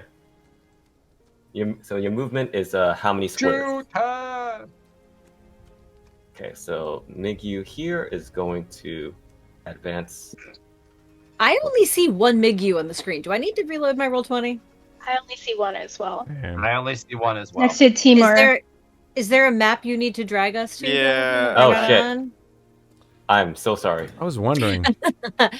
There we go. Yeah, Oh, and so they're it's- all on this. Oh, great, more! There we go. And we Yeah. gotta stick Look ourselves at back all- in the initiative. That's a You just lot. stick Look at ourselves all back in the them initiative chickens. now. So this guy goes over here, takes Yeah. your bolt, and goes Guys, over. re-initiative yourselves. Oh, No, God. you're all in here. It's fine. No, we're not in the turn order We're because not. we rolled it for We're- the previous map. Oh, really? Yeah, we had to re-roll it. It's fine. It's no big deal. So, Okay. it's this guy right here who has my bowls. Yes. Okay. So I'll mark him with beaker. Do I have a better bowl? I have a better bowl. You have a bear bowl? Better bowl. Beer Nice. bowl. Whoa. So I'll knock A Sofian, good sipping bowl. Charles, Eleanor. I like a good sipping bowl. Snoop posted telling me I paid it was the edibles. Oh my Wish God. I had edibles right now. Oh, so the Surgeon Timur, your turn should have come up. Timur. I'll also put Tenzin in here.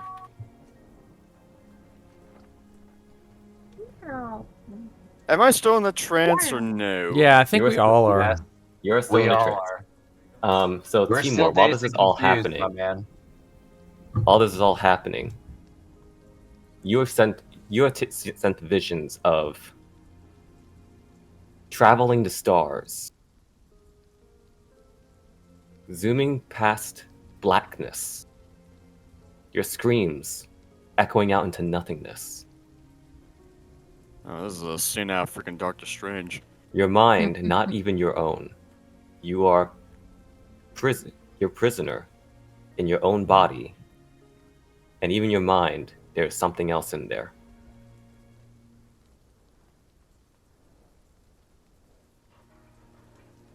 But that Mickey also is going to go over here and just start like examining you, Charles, Monkey?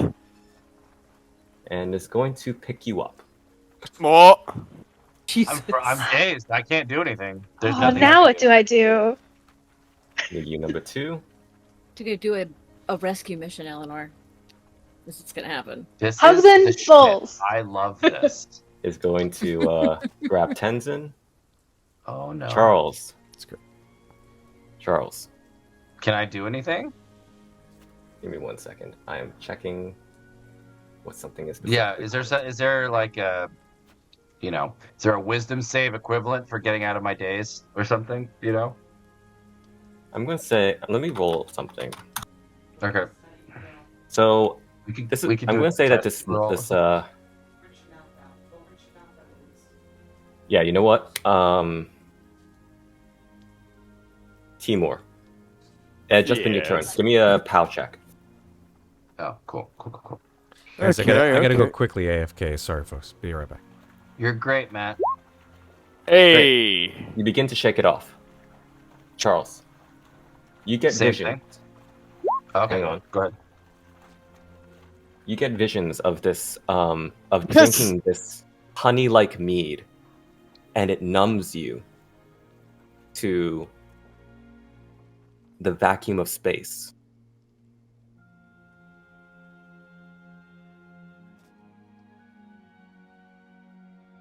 Wait. So I'm flying through space. Yeah. My screams are not my own. Something's in my brain, and I drink some mead, hmm and I am now protected from the space. Yes. What do I see? You see colors going across the sky. You see celestial bodies, and you're traveling even faster than the rays of the sun itself. You're pretty sure you just passed Pluto. Yeah, I was gonna say, do I see anything really like out of the well, I wouldn't say out of the ordinary because I'm in space, but like anything. Is there like is there an explanation point anywhere that I want to look for? Anything that's like clink, clink. Anything? Is there a quest marker? Is there a fun constellation? Is there like a Is there a? I think the Aquarius constellation gives you a saucy wink as you pass by. Oh, nice. I give a little one of these back. Yeah. Do I see, Charles, go ahead and power roll to see if I power can roll, try and please. get Yeah. Okay. I think the saucy wink snaps you out of it because like that's not my wife.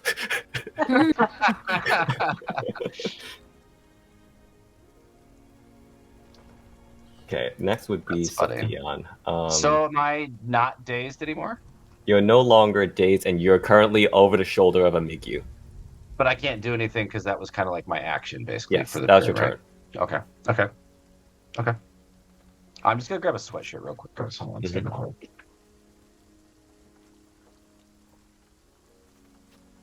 Away. Oh, children. Matt's not here. I love the glimpses into household life we get when he doesn't turn his microphone off. Mm-hmm. At least it wasn't At least it wasn't a mouse this time. Yeah. Or what about those times when he accidentally left his voice changer on? That was funny. I remember that too. Good old Mad Mage days. Oh! Oh, I saw a small child.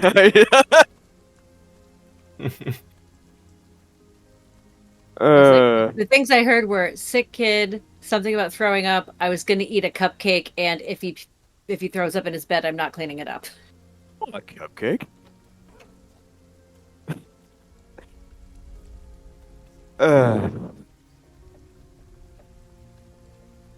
Hey, streamers, how's it going? I hope Yeah. everybody's having fun out there while we're all just chilling. It's a good We're here time. in RPG limbo. This Gregory. music is really soothing considering It really what's is. happening. Yeah. I can't hear the music. I wonder if that's my rule. Oh, it's probably because my headphones cut out a little while ago. Sometimes when Gregory. they come back, they don't work. I had to turn my volume on. Let's see. Gregory, have you ever heard of Among Us? Oh yeah, I just don't. I bet if I'm gonna reload Roll20. I got a second. Also, I had to turn my volume to like 100. Now I can hear it. I just had to reload Roll20 Ah, because my Bluetooth headphones cut out for a second a minute ago, and sometimes when I come back, they don't give me everything. They just give me what they want to give me. gotcha. I've always wondered, why is it they Very call jealous. that kind of technology Bluetooth when you don't have a Bluetooth? I don't know. Let's Google it while we're waiting. Why is for it called that. Bluetooth? Almost think, isn't it because of the symbol? for submarine.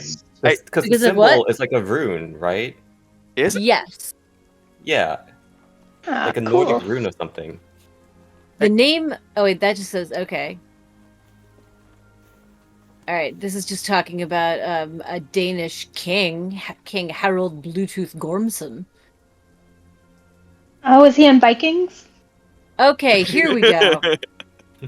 So this is like something from a meeting. During this meeting, Jim Kardak from Intel suggested Bluetooth as a temporary code name. Kardak was later quoted as saying, King Harald Bluetooth was famous for uniting Scandinavia, just as we intended to unite the PC and cellular industries with a short-range wireless link. So there you go. It is named after a Scandinavian king with a rotten tooth. Oh, that's why. Ambitious. What the hell? His nickname was Bluetooth because he had a rotten tooth. Dang. Wow. There you go. Huh. I mean, Bluetooth is a much better name than like halitosis. So, if his name had been King Harold Rottenface, we'd be living in a very different world right now. Well, not exactly what I was. Not exactly what I was expecting. But it's what you got. Oh, we almost have a Matt back. How are you He's doing close. on this I- project, Matt? What's chat doing? Yeah. I see Ironhead. I see in chat that you already knew this. There you go. Yeah. Also, Sarah, it was also a term I think used for originally. Well, the technology itself was originally developed for torpedoes, Interesting. so that when the torpedo got close to the submarine that it was searching for, the boat that it was getting to, it would basically whoop, and then guide it to it. And then they can dial into the Interesting. conference call.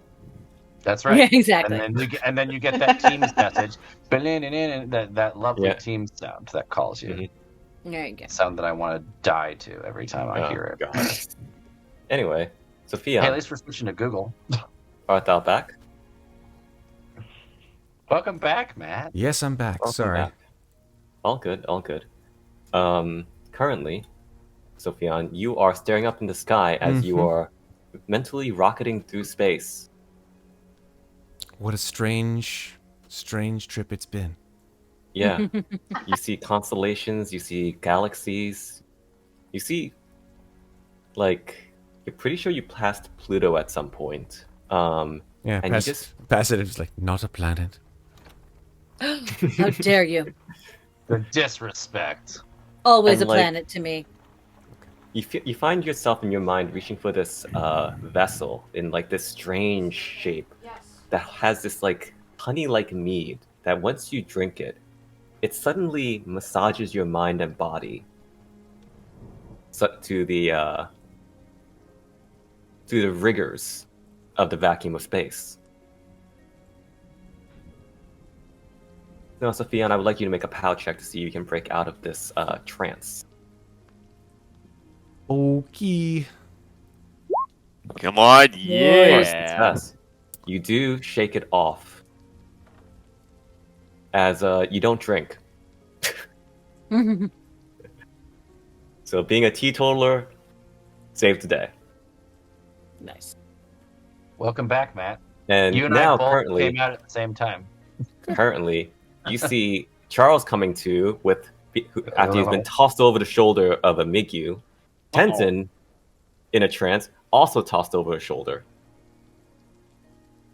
We're getting hauled off to jail.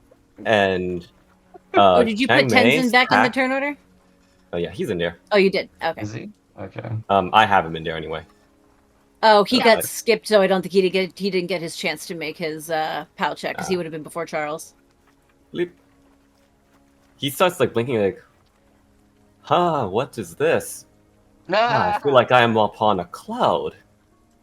A very rainy cloud. Very wet." But yeah, Sophia, that is your turn, and you have come out of the trance. Just gotta say, this music is very serene for a fight. It's very calm. Would you like the We thunder? haven't fought yet. We haven't fought yet. That's true. They've just come and put us into trances, then grabbed our Yeah. shit. It's fine. Yeah, And us. And us, yes. yeah. So, and you also notice that there is one of these apes, quite literally doing this. Oh, great, Professor X. Interesting. Is I forgot to ask, the ape who took the bowls, did he take my whole bag with him as well, or did he drop the bag and just take the bowls? He just dropped the bag. Okay. Yeah. So this one is just going to go past you. Oh wait, I think no one is, only Tenzin is dazed. Which one is the grape ape? Which the one is the psychic ape? Let me put a tag on him. The great ape. That's a perfect tag. This That- guy. Right This here. guy right here? Yeah, okay. Yeah. Okay. Great. That's great. Yeah. So and this one is just going to come over here and just snarl at you. I'm gonna have him roll intimidation. Yeah. So it just like snarls and just bares its teeth at you. It's rather frightening. Dr. Lockhart, it is your turn. I'm going to go after the bulls. Okay. That's 8 Wow. movement.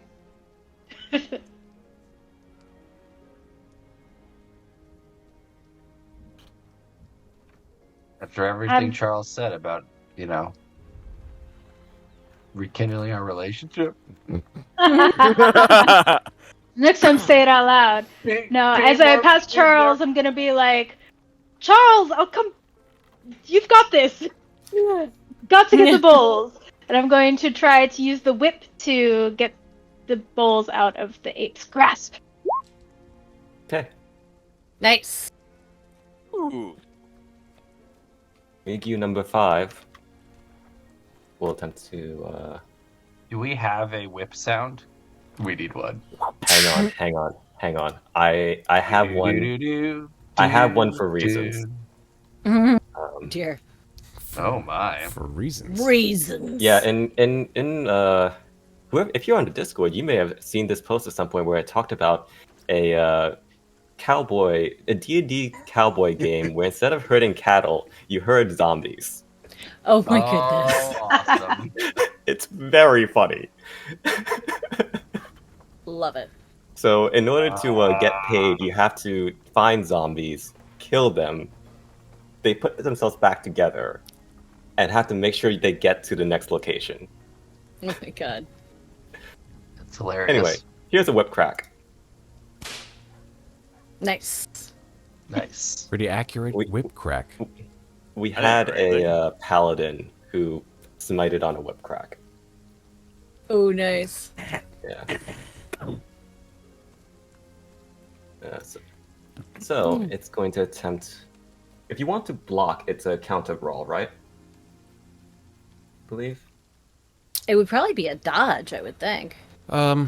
So you can either you can either dodge, or Fight back. fight back, or do nothing. There's no block per se.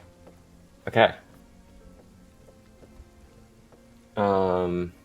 That does hit. It does 3 points of damage. However, the Miku has not only fur but thick skin, so it'll only take 2 points of damage. It actually uses its body to shield the bolts.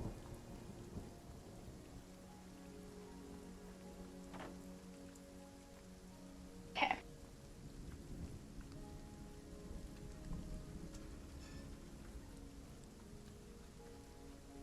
This one, upon noticing that the bulls are in the possession of its fellow,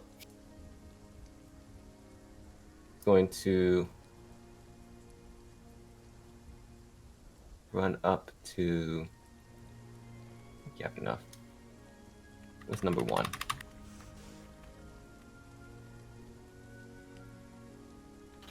Three. Yep, that's enough. It's going to run up to you, Eleanor, and claw at you. Rude. Would you like to do anything? You can Dodge? or attempt to fight back.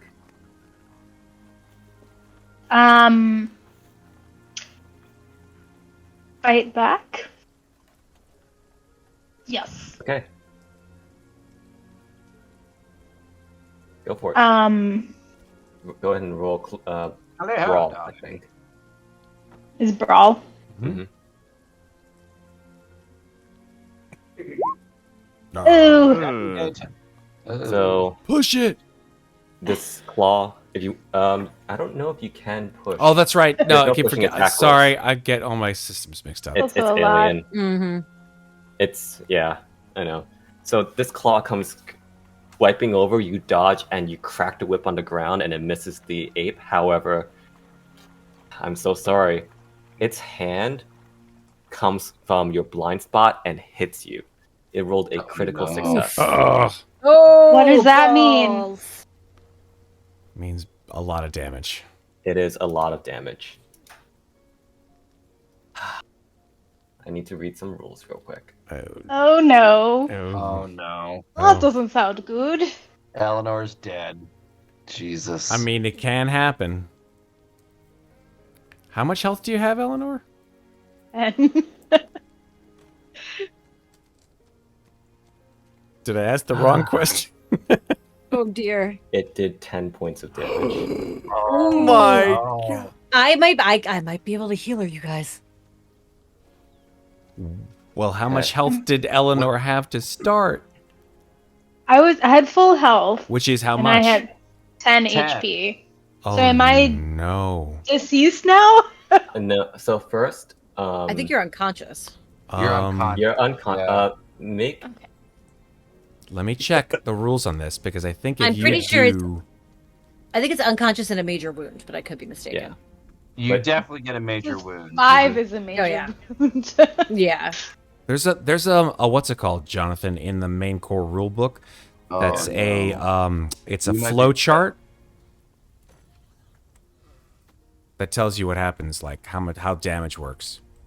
We've never gotten Yeah. to this level. If a character suffers points of damage greater than or equal to their maximum hit points in a single blow, they die instantly.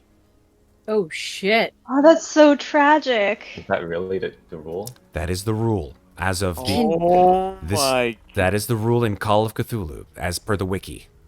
Oh, I Wow. don't suppose if she used enough luck to make that a single success, would that negate one level and just give him a hard instead of a crit success? I have 28 luck. I will use all of it. Let me make a secret roll. It says here, note that if a character is reduced to 0 hit points. No, sorry. That's not if a character uses. So yeah, just talking about major wounds here. Yeah. When a character takes damage of greater than or equal to half their hit points, they can receive a major wound. If a character with a major wound falls to 0 hit points, they're close to death. They must make con saves at the end of the following round and every round thereafter or die. If a character is reduced to 0 hit points but has not suffered a major wound, they will Okay. not die. Death is Okay. only a possibility if a major wound has also been suffered. But So- I'm just trying to. Does she gain a major wound with the one hit, or does it skip it and just go to That's her? That's my Go to- question. go Goes to- right to KO. death. Yeah, Yeah. exactly. Right? Is it a knockout instead of a death, or does she gain that major wound after taking the first 5, and then when it gets to the second 5, you know what I mean? I do. I I feel understand. like it's all one hit. I say it's DM fiat on this one. I to be honest. also, yeah, I would agree with that too. John's also doing secret rolls, so he has Yes, ideas. he's doing some but- stuff over there. No, it says here. I'm so. also just I curious, I just like the apologize rules here, here. folks. I'm just giving you the rules here, right? Jonathan can decide however he wants to do it. It's his. I'm just reading off the Call of Cthulhu wiki here, which is only so. If a character suffers, it's literally just, it says, if a character suffers points of damage greater than or equal to their maximum hit points in a single blow, they die instantly. No major wound is required. That is bizarre. No, it really makes a lot of sense. If you think about it, the whole concept of Call of Cthulhu, as I'm sure you probably will agree, is that life is very precious, and life can end in any moment. And especially if you have monsters, massive monsters that can literally just do psh, and you are nothing. You are nothing to them. You are ants on a log. Yeah, you're a piece of clay. Okay, here's what I'm going to do. Yes, Jonathan. Dr. Lockhart, you have fallen to 0 hit points. You are dying. Okay. You are not dead. Okay. And major wound and unconscious as well. Yes. Okay. Your heart. So this hand has hit you so hard, your heart has stopped. Oh my god. She's in cardiac arrest, basically. Yes. Holy shit. Jesus. Whoa. Oh, I think now we need to change the music. Yeah, this got real, like, sullen. Sorry. My music turned off. I think it's fine. Maybe I'll refresh.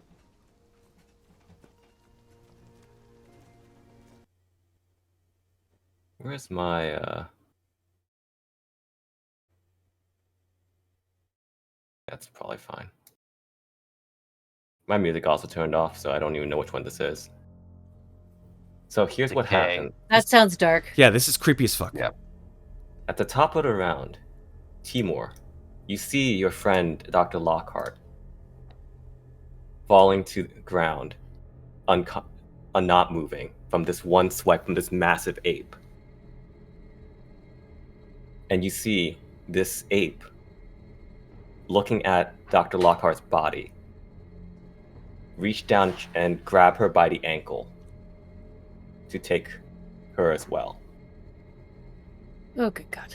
As you do see this all happen, suddenly there's a crack as a rock slams against the Migyu's head. And there's another Migyu. Oh, fuck this music. Okay. And This it takes one looks this rock, different. slams it against this other Migyu's head. And Chang Mei, Charles Lockhart, and Timur, I need you to make a sanity roll. Oh, boy. Oh no.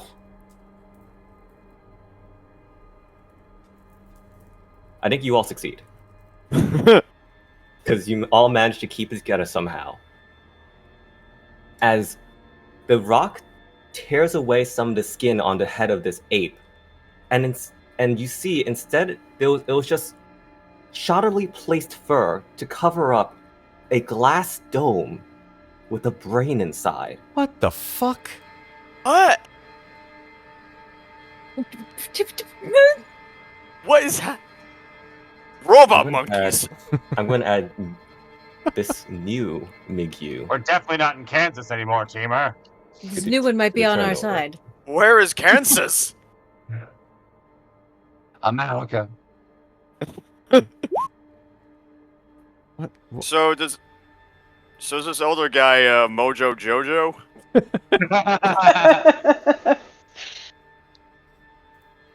Okay, Timur, it is your turn. Well, shit. This fucker's got the bowls. Right. So, pulling out my sheet real quick. 15 yards.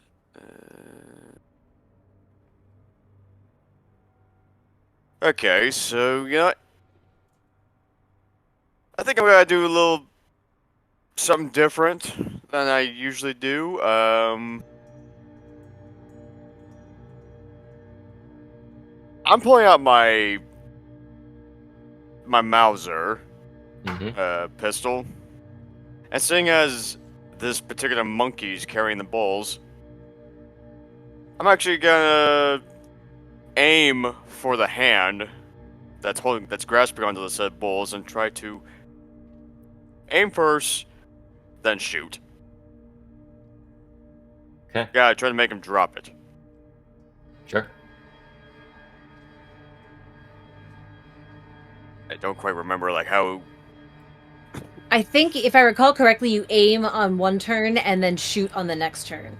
Yeah, That's it's not like correct. Alien where And you then can quick and action. it gives you a bonus die. Yeah, so I think Yeah, you're just aiming with one shot. Yeah, it's been a while since I used a gun. Mm-hmm. Yeah. Yeah. Yep. The shot is the intention to take careful aim must be declared on the character's turn in the order of combat. The shot is taken on the same turn in the order of combat as on the following round. And let me show you a picture or depiction of what is happening right now. Oh boy. This is found in the book. Nice. The attack of the abominable snowman. Oh my god. Creepy. So, lesson learned: use your guns. So yeah, definitely aiming and shooting. So. Don't worry, Just- honey, I'm coming. Yep. Oh, for fuck's sake! You shoot on the next turn, and it gives you a bonus die. Oh, next turn. Mhm. Next turn. So Okay, you're just so you doing it take for your now, time and you would in get to roll it with a bonus. Mm-hmm. Hey. So do you want to? We now know he failed. So do you want him to just roll the bonus on the next turn? Yeah. Cool. So. It's been months. Mm-hmm. It has been No worries, bud. Chang Mei. Seeing. So the ape that just got crushed on the head, is he still alive, and does he still have Dr. Lockhart by the ankle? He has straight up dropped Dr. Lockhart's ankle and just turned around and just started sneering at this newly arrived Mikyu. All right, then I am going to run down to Dr. Lockhart, and I am going to try to start casting the spell. Go for it. So what do I have to roll? Because I have not had my successful first cast yet. Okay. Let me check this real quick because I have a magic thing. This is the dopest. Going to make me a zombie. I do know that it's going to take me 2d6 rounds to complete, so I'm going to roll that 2d6 right now. Is that what you said, Lockhart? 3 rounds. Okay, Hey, that's cool. pretty good. That's good. I'm happy with that. That was a crit fail on that's pretty good. Firstly, I need you to make a POW roll. Okay. Yeah. Extreme success. Hey, let's You go. needed a hard success. Okay, well I got it because I got extreme. And with an extreme success, remember, the Valley of the White Ape, with the storm, this has become a place of power. Go ahead and roll the healing. Oh, so I don't have to. It doesn't take 3 rounds. It doesn't take 3 rounds. Nice. It is. As your life force goes into. That is 7 points of healing, and I am going to sacrifice 7 points of POW to make it permanent. Wow. Mm-hmm. Because that is what May would do. Holy shit. Nice job, man. So that makes my POW 58. Yep. Why are you just numbers? Go in the pad. What's happening? 5.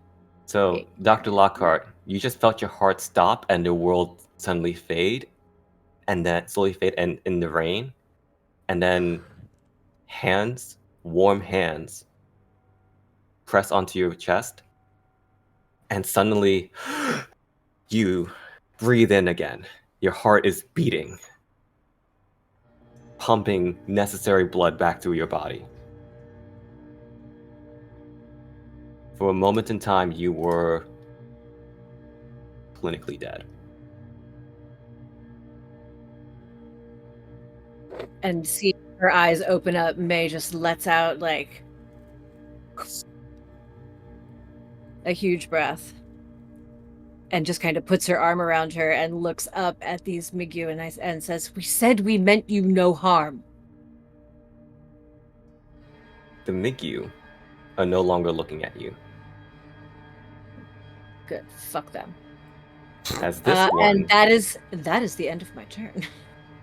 Sarah, congratulations, you permanently now know folk healing. Mm-hmm. Woohoo! Let's go. Oh, damn. Yeah. John, you said folk healing? That's Healing, the name of the spell is folk yeah. healing, yes. Cool, yeah. No, this is the first time I've ever seen spells in this system, so this is so We've cool. never found one before, and yes, Nope. I've had my successful first cast, so cool. Yes. So now Hey, the power now has magic is real. permanently melded itself to you. Yes. It is yours to wield. Awesome. I mean, So cool. I'm gonna need several hours to get my magic points back, but Mhm. So this Migu now, Migu number 7. That shit gonna didn't like take- dock your sanity, just dock your POW. Mhm. it docks your POW to make it like if I didn't take that POW hit, the healing would only last for 24 hours and then it would go away. But we're in the jungle and we're in the end game, and also May would 100% do that. 100%. So yeah. Yeah. So Like, you sacrifice POW in the amount of the healing to make it permanent healing. Cool. Yeah, and if you run out of magic points, you can opt for sanity points. Oh, That's right. there you go. Yes. Lovely. Okay. Even Please if don't that's make not me how it's drive done, myself crazy for you guys. Even if that's not how it's How done, empty it's still is more that fun. I love that. Sarah? Yeah. I love that idea. Okay. Actually, I think if you run out of magic points, you take hit points. You use your Ooh. hit points. Oh, that yeah, was right. something that I read earlier, but I'm down with it being sanity. That's a bigger pool. How many MP points does that cost to cast that spell? 12. Ooh. I have 14 and it casts 12. It costs 12. Damn, Okay. So worth this it. Mugi Yeah. is just going to For my grab- mentor to not die in the jungle, yeah, definitely worth it. You're right, So Sarah. this guy- If Very magic happy. points reach 0, the investigator deducts further magic point loss from hit points 1 for 1. Oh, it is hit points. Yep. Oh well. Mm-hmm. Oh, So- that's like blood I mean, magic. That can also be keeper's Pretty choice. fucked up. I love it. Blood magic. So this Blood magic. Migu goes and grabs the one that had knocked out Eleanor and just tosses them over the shoulder Oh. over here, and just roars. Just need to get our bowls back from this asshole. Migu number 5 hightails it out of there. Make you number 5. Number 5! I thought it was the one who went before me who had my bowls. Make you number 5. So Sarah, A little bit of Eleanor in my life. A little bit of Timur by my side. A little bit of Okay. a little bit of Sofian's what I need. A little bit of Charlie in the sun. A little bit of Fergus all night long. Okay, stop before we get demonetized. Stop it. Hey, Oh, I we're changed going the words. crazy. It counts as satire. okay. Sorry. Sure. Yes. Please somebody Me clip watching that. Monkey run away with my bowls. Yeah, he runs away, and order of operations was Timur was in space. You went first. You tried to convince the monkeys, and Yeah. number 5. Oh, it's and in then your- Monkey came for me. You're right. Yeah. Thank you. Thank you for the clarification. So Migu number 4 tries to go this way, but the new one, this Migu, just like gnarls at him, and they're now in a dominance sort of like contest. Before it's going to make a swipe. Fuck Migu. I'm trying. Magoo? guys. It's good. Mr. Magoo. I was gonna say Mr. McGee. I kind of look like Mr. Magoo, don't I? Oh, gracious. Okay, yeah, swipe, and then this Migu like does a very unusual sidestep. In a sense, Jukes him. yeah, Jukes him. and the swipe goes wide. Sofian, it is your turn. Well, shit. I'm over here. There's a bloody monkey in my face. Tenzin, what do we do? He's just like, just lay back and enjoy the clouds. Oh, Sofian. fucking hell. There's no way to break that, Tenzin. Is there a Tenzin. way to break Tenzin out of this reverie? Like to shake him or something? I don't know. You can certainly try. Cold Yeah. shower coffee, Matt. Slap him across the face. Well, I've always wanted to. Might as well give it a try. Tenzin! And I think with he'll just slap Tenzin across the face. Whew. Give me a roll that you deem appropriate. Brawl roll, I guess. I mean, Sure. I don't know, okay. Is he dodging? He's just staring there, stunned. You're not. Yeah, Going to get a bonus die on this? yeah, you get a bonus die. Thank you. See, this is what No. happens. You got to ask nicely, right? You got to ask nicely. Okay. Brawl. Always be nice to the keeper. Always be nice to the keeper. All right, brawl. My roll sucks. Wow. With the bonus die though. Mm-hmm. Ooh, check that thank bonus God for that die. bonus die. That's a- Jesus Criminy. Listen, you can only do so much. This is not going to go well, folks. That's an 89. But it's Or no that's longer an a 80. fumble. It's not a fumble, but it's an 80, so it's a failure. Yeah. Still. You It's just at start least like not a slapping fumble. him, and just like, and Tenzin's go like, there are birds, birds. Cloud number 9 is just fascinating. This is my life right now. This is my life. Oh, is that cabbage stew? I'm going to die because you're an idiot! Not my cabbages. If you recall, way back on the Calcutta Express, there was a bit of a cabbage stew eating competition. There That's was. right. Yeah. Well, since Sofian has used his action and part of his movement, I think he's just resigned to die at this point because Tenzin won't do a damn thing. All right, Charles, it is your turn. You are on the shoulder of a Yeti. I take out my handgun. I press it to its head. And I say, "This is for my wife, you son of a bitch." And I blast off as many shots as I can into its fucking face. I think that means you get bonus dice for every one. I think Well, so, like- because I'm close quarters, right? Yeah, Yeah. You definitely get a sounds like- bonus die on the first one. yeah. You At gain least a on the bonus first die for bonus die for close quarters, for point Yep. blank range. For at least the first one, right? No, for all of them. For all of them, right? There isn't a multi-shot penalty? For some reason I was thinking So there was. there So is a... multi-shot yeah, is go ahead, Jonathan. is going to be canceled out by being point blank. Oh, okay. But so it'll be the first one Hey. would get just We'll the have a bonus, and then after that it's normal. Yes. That's what I thought. I was still checking. Thanks for the clarification. Do I want a bonus on this? I guess. No, you automatically get the bonus. Because it's point blank. Oh, yeah, okay. But So, it's do I- canceled, do I so have it should to be click- just a straight roll. Shouldn't it, Jonathan? Well, it's No, the the first next one. one will be a straight roll. Next one will be the next. Yeah. Okay.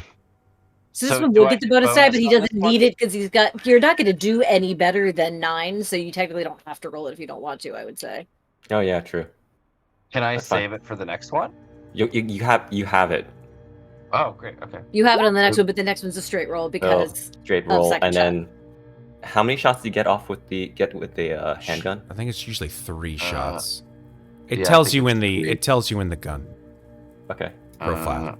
Hold on. There we go.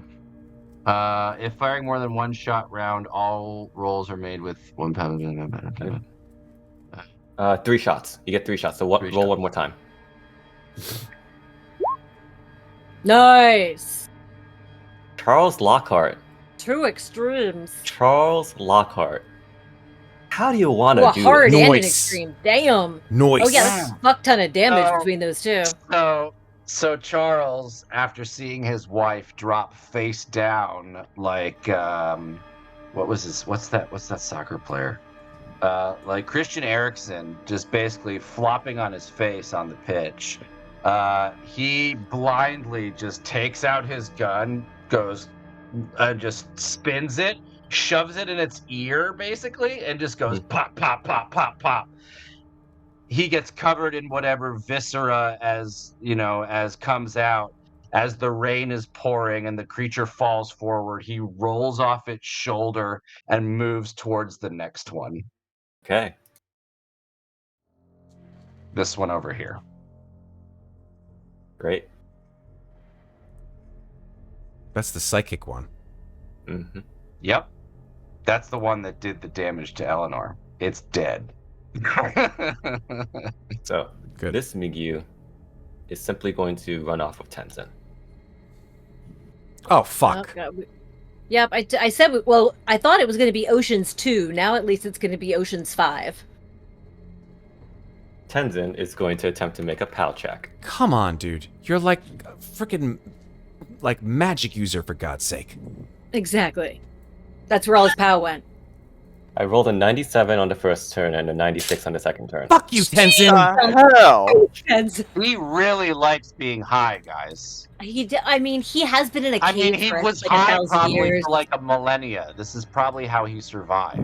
This is like going home for him. Man, I'm gonna make a Right. fucking t-shirt that says "Fuck you, Tenzin" with his face on it. I swear to God. What's will be Matt, even I worse? want one of those. What's will be even worse, Matt, is Tenzin in Massachusetts. That's the next chapter of this wonderful saga that you've created, Jonathan. In Massachusetts. So,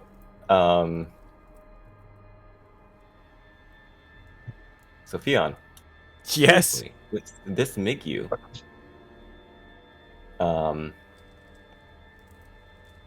is going to just snarl and follow after his friend. And there's no opportunity attacks in Call of Cthulhu. Correct. Correct.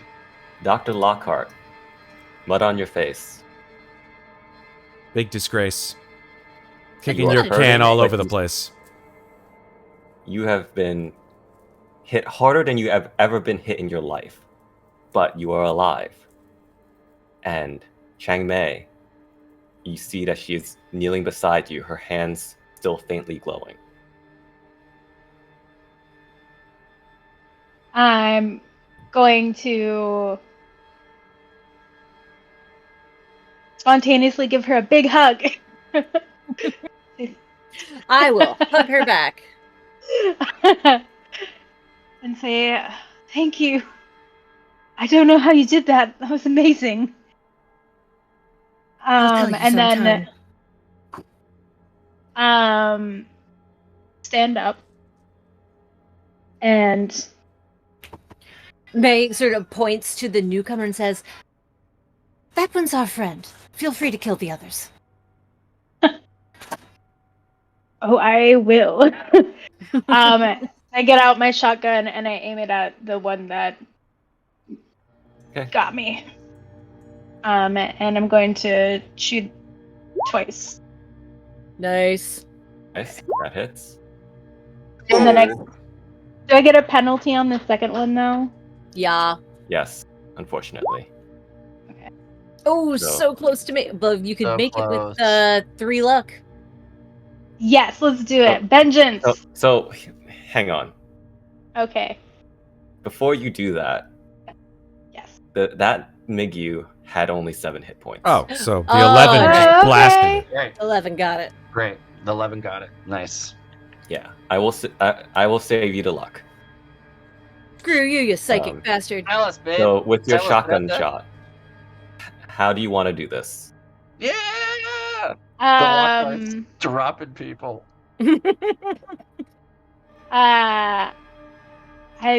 I say, you know, you never hear Eleanor curse, but I say, you know, fuck you, you ape, and I hit it right between the eyes, and the glass brain explodes. The glass brain does explode. And it falls to the ground dead.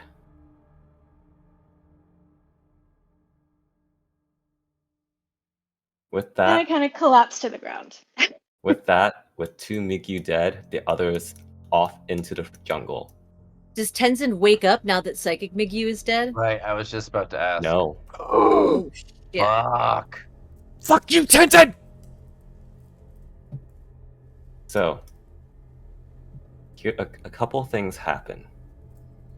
As you're standing among the bodies, you notice that the bodies seem to deflate almost. Except for around the head. And squelching in the mud is the last spasms of a brain that has crawled itself out of the cranium, but not just the brain, but the stem and tendrils and 2 wings too weak to fly from several bullets in its cerebellum. Chang Mei, when Yes. the guides, who are also gone right now, Yes. when they were saying in Tibetan, the wild men, they are coming, what struck out to you was the way to say that the word for wild men in Tibetan. So the word for the Yeti is Migyu, Migyu. But the word for wild men is Migo. Oh, you bastard! You put the Migo in. Oh, Jonathan. Oh. Okay. This is where my fucking Lovecraftian shit. Oh. Oh no! What is this? Oh. Charles. Yep. Dr. Lockhart, Chang Mei, and Timur. Because you're the closest ones there. I need you to make a Sanity sanity roll. roll. Migo. No. I can't believe you put Thank the fucking. Christ. The Migo are Oh, in yeah. this goddamn adventure. Holy shit. You managed to hold it together. My fucking spine is Can too low. I stomp on that fucking thing? Your boot Wow. crashes through the Nice. cranium and just scatters the gray matter across the ground. And you see this Migyu go over, take a rock, and just slam it a few times into that one as well. To make sure it's dead. Yeah. hmm What the fuck? Yeah, for real. May is as she sort of like wipes her boot in some damp leaves to get the muck off, looks to the recently arrived Migyu and says in Tibetan, "Can you understand me?" So the Migyu, sort of huffing in the rain, the water slick upon its fur, blinks and just seems to look around at all of you. And its eyes land on you, Chang Mei. And you just see... Roll me psychology. Oh, I think I have a point in psychology. No, I have 21. Okay. Hey! Holy shit buckets, Batman! Sarah, I'm going to message you something on Roll20. Okay. Oh shit!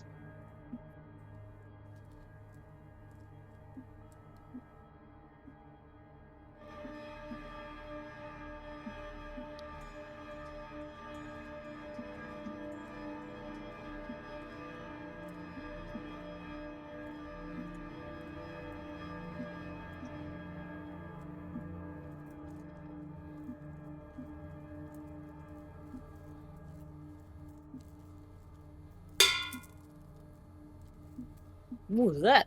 There we go. That was my can of seltzer. Ah. What flavor do you have this evening? It is a lime seltzer. The best kind of Oh. seltzer. I disagree with that opinion. What but is that's your fine. favorite seltzer? Orange, actually. That is a pitiful excuse for seltzer. Orange. You're both Or pansies. I tangerine, drink LaCroix. plain. Plain. Yeah, plain is like my go-to. Like, Are if I'm you gonna have- 96 years old? Plain seltzer. I am. Ask my spine. It'll say yes. That's about right. All right. So based on that, Jonathan, she will take a step closer and put her hand on its arm and say, "Those other two have our friends, and they have something else we need.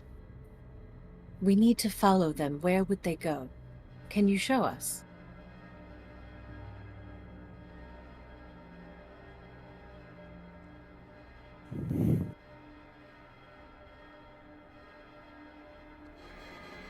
Roll me a persuasion. Yeah, come on, dice. No. I'm lucking that. Lucking that. It's 1 point of luck. I'm lucking that.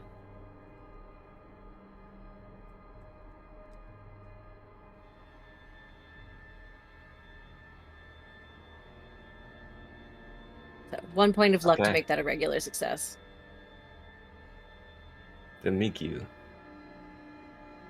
nods and takes off into the jungle. Oh. Well, let's hope we can keep up. May just looks at everybody, gestures to the Migyu who's running off, and starts to follow him. As we start running, I check in with. I just stop in front of Eleanor real quick, give her a big hug, give her a kiss in the rain, and we are off. Okay. Aww. Aw, wobbly and muddy, but able to And follow. Well, do you want a piggyback ride? Yes. All right. Aw, jump on. bless. Through the jungle. Might as well reload my one bullet. And with that, let's go take a break. Nice. Hey. Woof. Oh, Oh boy. so yeah, how I'm y'all real feeling? glad I learned that spell. Jesus fucking Christ. Ugh. My I wife felt like almost the- died, John. How A do you bowl think I of feel? petunias. I was like, oh no, not again. And I assume that y'all grabbed the bowls, the remaining bowls, and everything. Oh, yeah. Oh, I yeah, picked yeah. up. You said he left my bag, so I picked up my bag. Yeah. Ran off. Which before I ran off. I'm assuming the horn is still in there too, right? The horn is. Yeah. They just reached in, grabbed the bowl, It's one and of the just bowls. fucking dipped. Well, 3 out of 4, right? He got 3 out of 4. 7. Yeah, he got 3 out of 7. Sorry, he has 3. We have 4. Right. Okay. Oh. Koi. So this just goes to show that if a monkey grabs your bolts, you just run after them. I mean, if you want to save the world, yeah. Yep. Yeah. Cool. 5. 5. 5. It's 5. 5 minutes. I will give you no more than 5 minutes. We'll see you back in 5 for more. Excellent. Children of Fear, Call of Cthulhu. See you in a little bit. Hello, everyone, and welcome back to Call of Cthulhu: Children of Fear, episode 13, and we just had a brush with death. So, call a spade a spade. Yeah, it got real bad. And fortunately, though the investigators have been the victims of a theft from what appears to be these aliens or otherworldly creatures that we would know from knowing Lovecraft as the Migo. Instead, they've been inhabiting the skins of white-haired apes. Who knows how long it's been like that? So, making a quick note for myself, because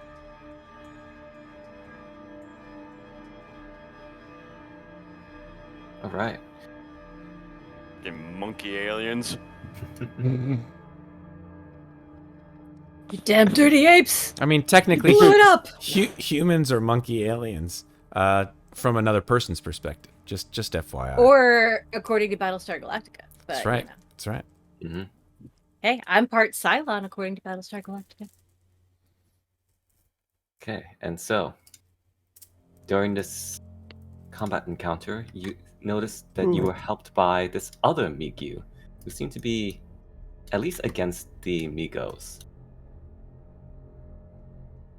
And you now followed it in pursuit of the Bulls and your friend Tenzin, who did not manage to Teeps. wake up from... The monkey teeps. I'll say it right now, it was the Migo hypnosis.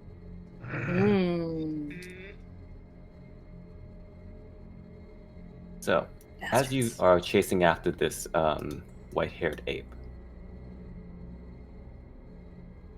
the rain continues to pour and pour harder, and you see that in some places the water is collecting and forming pools and small ponds where there's simply just a divot in the ground. And this ape, seeming to notice this, continues to bring you higher to higher elevations, up onto rocky mountain slopes. And looking left and right leads you past a boulder, and you see that there's a cave. And to your surprise, there is a small fire in this cave.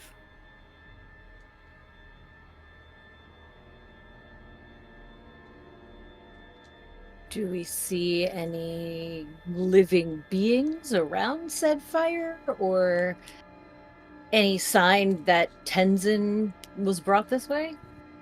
Go ahead and roll me spot hidden. About to say there has to be some tracks. Hard Hey. success. Hard success. You do not see any other living creatures in this cave. You see that there are these large leaves that have been gathered, some crunched up along with branches into something like bedding. You see other leaves that has berries and such, and roots and fruit. And as you watch this Migyu toss some more branches into the fire, you notice that in the flickering light, there are markings on the walls.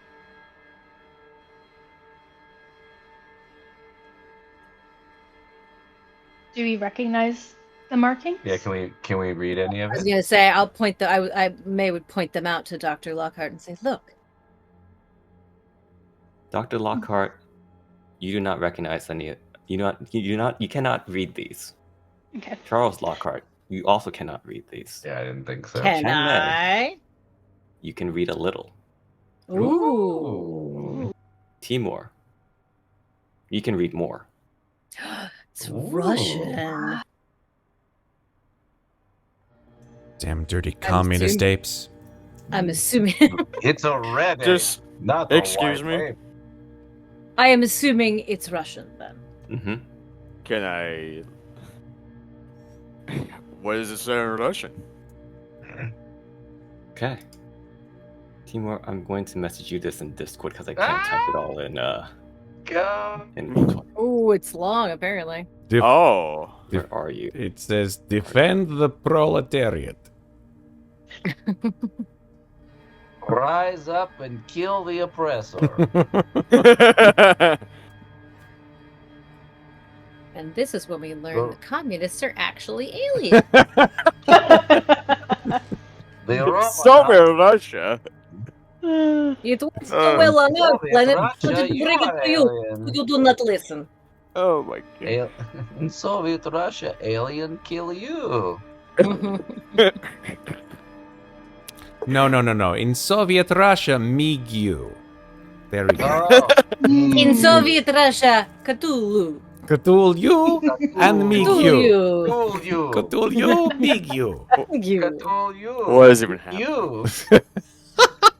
What is happening is we are being ridiculous while Jonathan sends you long, complicated message. This is Gee, what we does it- think it says in Russian. Shit, am I an This alien is now? what Chang Mei can lead. Is not much. I did grab a little Dierva. treat on our break. I don't have the can with me, but it is Communist 1919 aliens. root beer. It is a what? Yes, 1919 root beer. Ben said, Ooh. I'm not saying it's communist aliens, but it's communist aliens.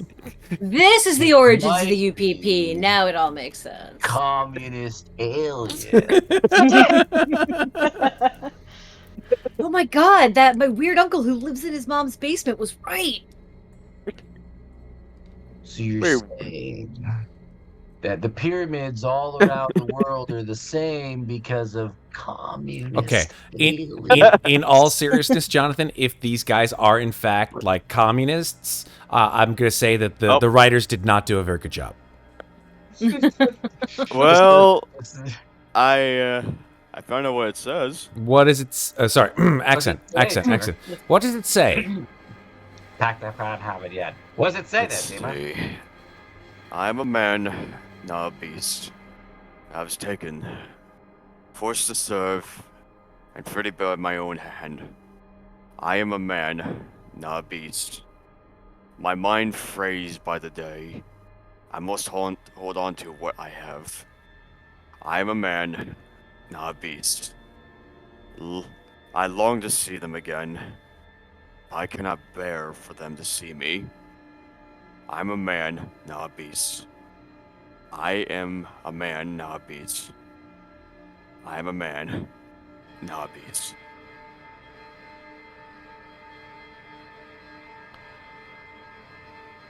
Oh my They will- god. Turn back to look at the Migyu that brought them here. And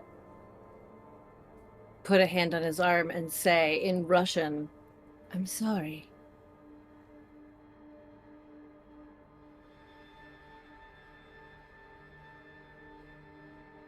Well, this is really new to me.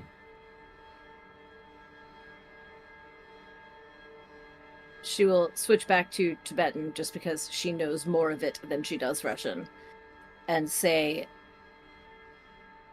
to the beast, to the not a beast,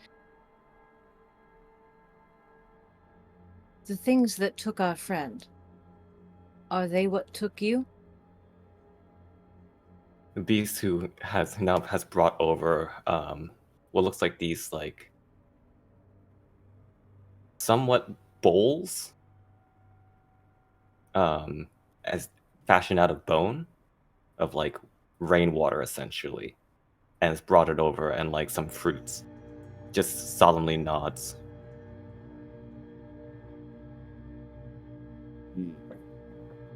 "They have taken our friend and we need to find him. Do you know where they would go?" Nods again. "And you will take us there." Nods a third time. Is it dangerous? Ask him if it's dangerous. "Is it dangerous to go there?" Nods again. She just glances back at Sofian and says, "Yes." Yes, I know. I understand what a nod May. means. May, will he help us? "Yes, he says he'll take us there."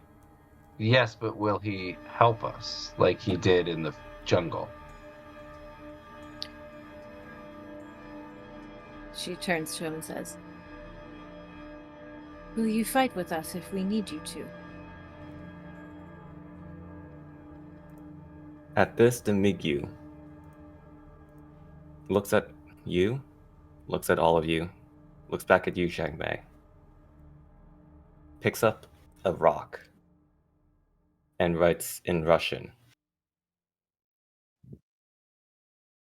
"This I swear, as I had before." She looks at, I mean, she knows Timur can read it, but she looks up to the others and says, "Yes, he will." Please thank him.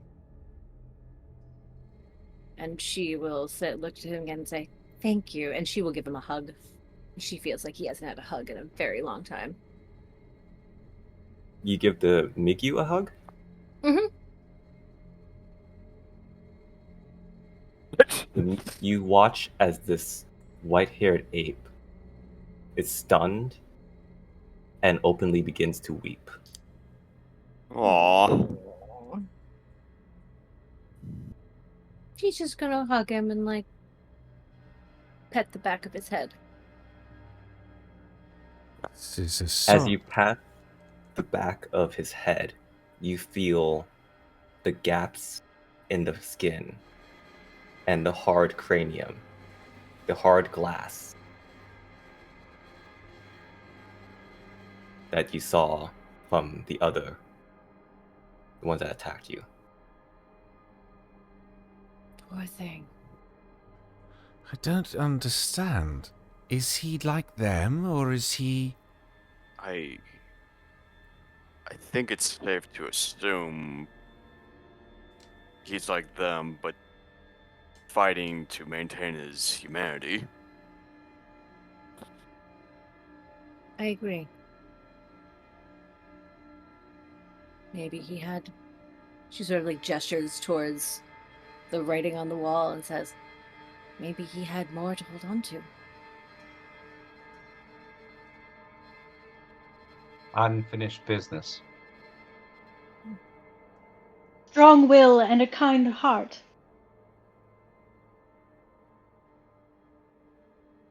I do wish there was a way to bring him back to what he once was, but something tells me that's not possible.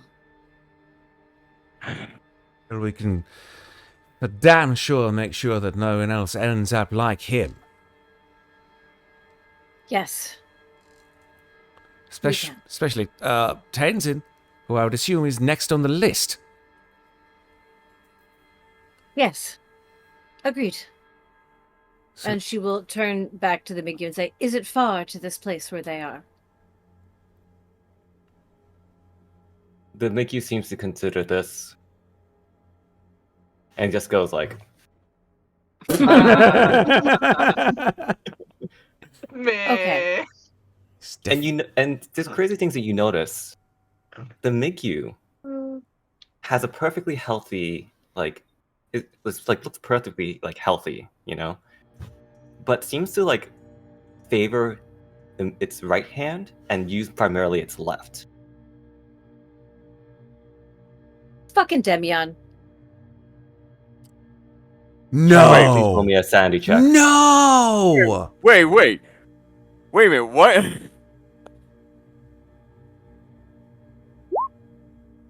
Oh! As this realization comes to you, Chang Mei, you lose 6 points of sanity. Oh my God. Balls! Wait a minute, what? Sometimes it sucks to be smart. So she's now So actually, gotta. I need you to make the intelligence. Yeah, because she lost You more than understand 5 at a time.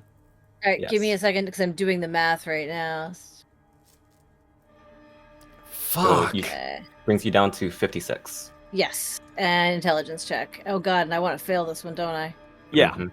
Oh balls, I'm screwed. Oh, good. Oh. Oh, thank goodness. So I believe you evade the short-term madness, Oh boy. but That's right. but suddenly, the writing suddenly looks familiar. You know the style of writing, the way that the letters all flow together, and why that look in the eyes of this white-haired ape was so familiar. She will take his hand, look into his eyes, and say, "I read your note, and I left one for you as well. It is good to see you again, even like this."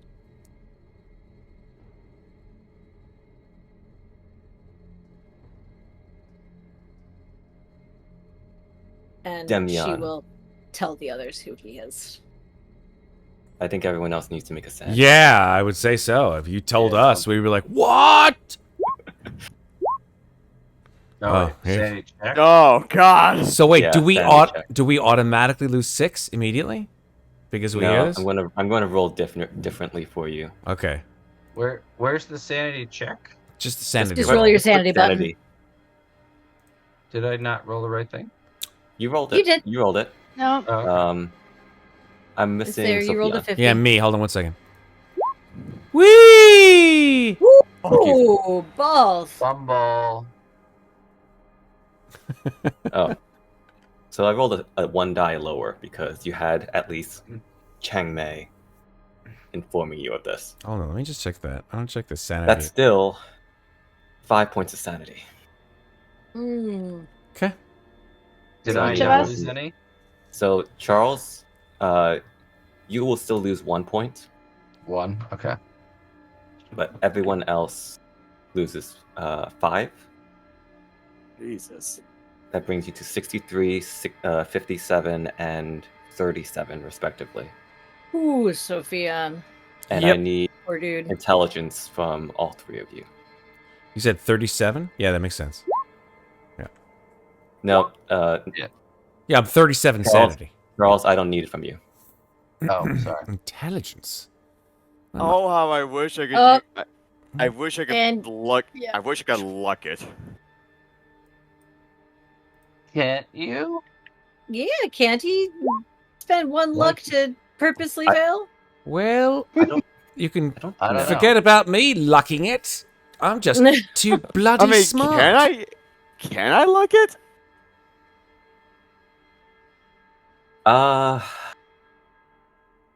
Keepers No, I try. think it's more interesting if you don't. That's Damn. fair. I actually Yeah. think you might not be able to. I don't think you can either. Sadly, the index in the PDF for this book is not great, so it I makes honestly gave up trying to look up anything. Yeah, it's kind of a pain in the ass. So I don't think you can luck a sanity roll. That's the whole point, right? yeah. Well, Yeah. but I meant the int check that comes after one. That was what I meant. Oh, yeah. Yeah, sanity rolls. I know you can. Yeah. So Charles, you Yep. didn't have to roll the intelligence check. You passed the sanity. Okay. So you're grappling with that on your own. Dr. Okay. Lockhart, with your brilliant mind, you immediately understood what happened. When Demian was taken, it must have been that his mind was taken from his body and placed into that of this beast, this Migu, as some sort of twisted experiment, perhaps by those strange creatures. And the fact that something out there would even think to do that so carelessly to your friend. So the thing is that you're in a safe space as the rain continues to fall, and travel will only happen once it lightens up. How are you taking this in this time? This is like the worst day Eleanor's ever had. And she's feeling very fragile to begin with in this moment. And this horror of what happened to her friend is like beyond belief. So she just kind of disassociates a little bit and has like a very blank stare and just has to go sit down by the wall. I think so. You essentially go catatonic for a while. Mm-hmm. Timur, by all accounts, this man was technically a member of the opposing faction. Yet he was still your friend and kept your secrets. And he was a sense of familiarity in these foreign lands to your home.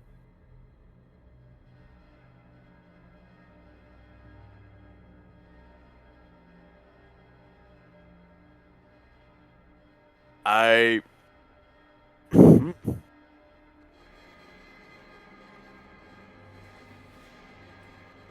think I'm gonna go outside and quote unquote let off some steam by punching some trees or something. Just in a fit of anger. I think the words that keep echoing through your mind is, I'm a man, not a beast. Trying to assure yourself of your humanity. Yeah. I'm going to say take 1 point of health off. Big knuckles and all. Yeah. Finally, Sofian. What is going through your mind as you understand also what has happened to your friend Demian? I mean, I didn't know Demian that well, but I think the whole concept that this could happen to any of us breaks Sofian in half. It was one thing when they were fighting monsters that were clearly, otherworldly or what have you. But when we become the monster, that is a curse beyond imagination.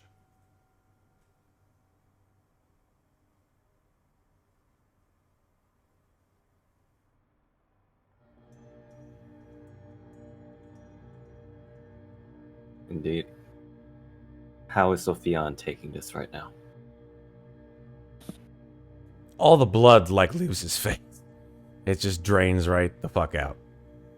His eyes turn into saucers, and he sort of staggers back after learning that Demyan is, in fact, this creature. And he sort of looks nervously to each one of the other 4 in his group.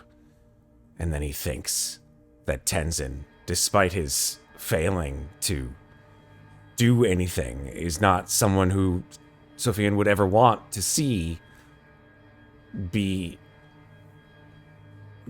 given this fate. So he just sort of backs up against the wall and starts sort of wringing his hands a little bit, and then all the moisture in his mouth just dries up, and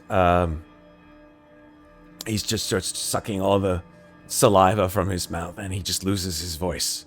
Now he can't speak. He's just he's making all sort of weird noises that he's never sort of made before, and he has no idea what's happening to him physically. He doesn't even know if he's becoming like this thing right now without any rationale to his thinking. He's just losing it. He's having a panic attack. Yeah, He's having a panic attack.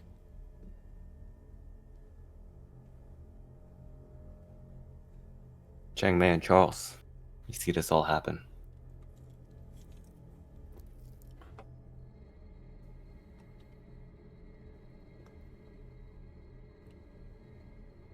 May looks to Charles and gestures to where Eleanor is kind of slumped against the wall and says, I think she needs you.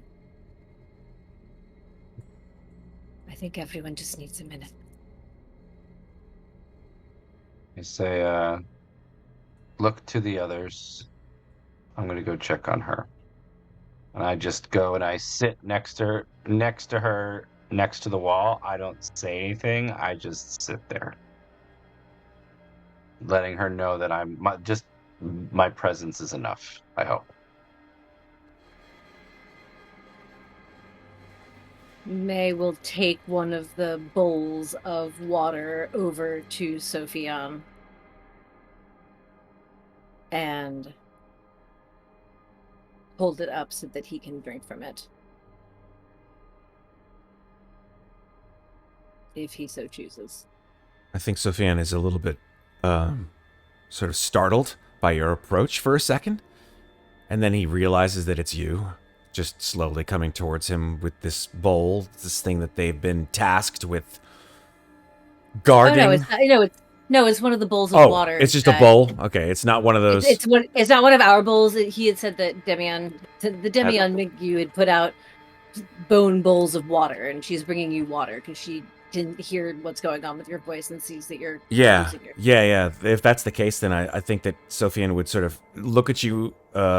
His eyes are ringed with red, and then he sort of gasps for a second, and he tries to speak. He tries to utter something. He just says, I. And then he sees that you're holding a bowl, and he just reaches for it, shaking hands. Yeah, she will hand it to you, but keep a hand on it to steady it while you drink. He raises it to his lips, and it just sort of cascades over his beard and down his chest. And he gasps as the cold mountain snow turned into water just funnels down his throat. Breathe, Sophia.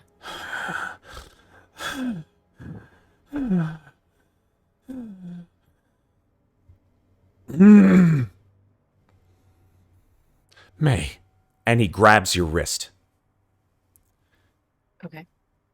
She's a little startled, but she doesn't yank it away. He says, promise me. Promise me that you'll kill me before I turn into one of those things.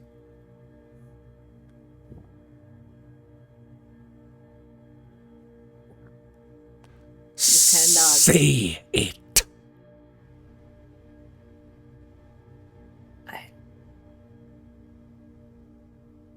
I promise. I won't let you turn into one of those things. He gently lets you go and backs away. That's it. You have to wait out the worst of the storm.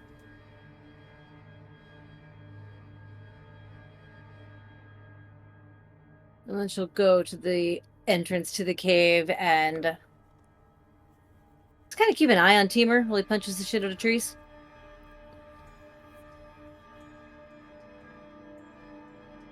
God knows how long that's gonna be lasting.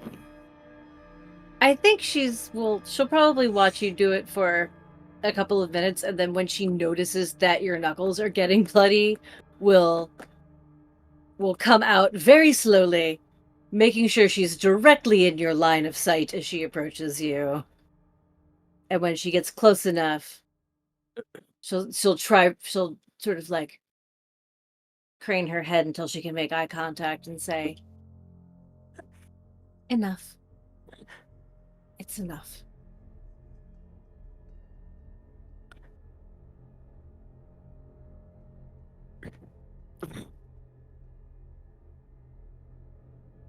It hurts. Yeah.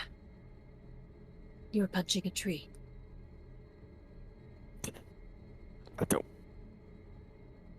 I don't mean that. What do you mean?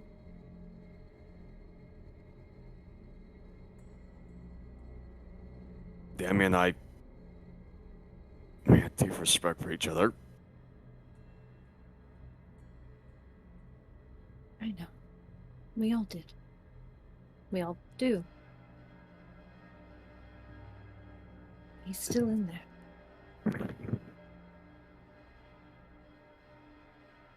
Whoever or whatever has done that to him is going to die by my hands. And I swear on it. Alright. Come back inside. Yeah, It's wet and you're bleeding. yeah, right. I'll do that. Yeah. And after shuffling him back inside and seeing that Charles is taking care of Eleanor, she will just go and sit next to Demian and put her arm around him. Because suddenly propriety doesn't really seem to matter that much anymore. And she'll put her arm around him and put her head on his shoulder and just sit there.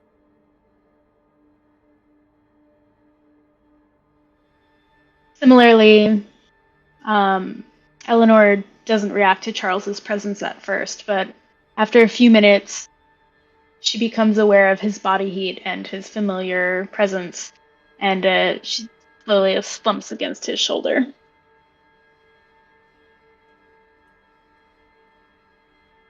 I don't sleep.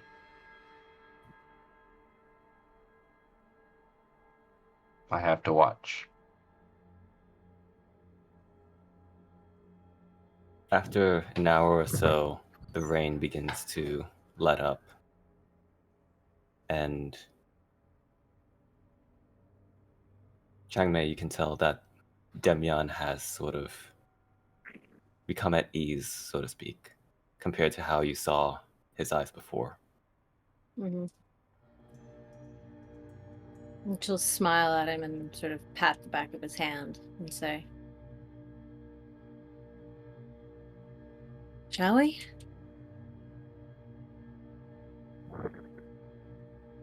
He gives a nod and rises to his full 7 feet tall. He's so May is tiny. This is hilarious. He might actually only be like 6 feet tall, because I think the Migyu are roughly the size of like an average male. Oh, okay.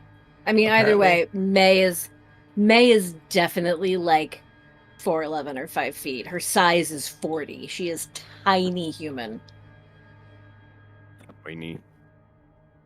Yeah, these are She apparently is. slightly smaller than the average adult human. So he's Oh, actually okay. more like, I think he's more like 5'6" right now.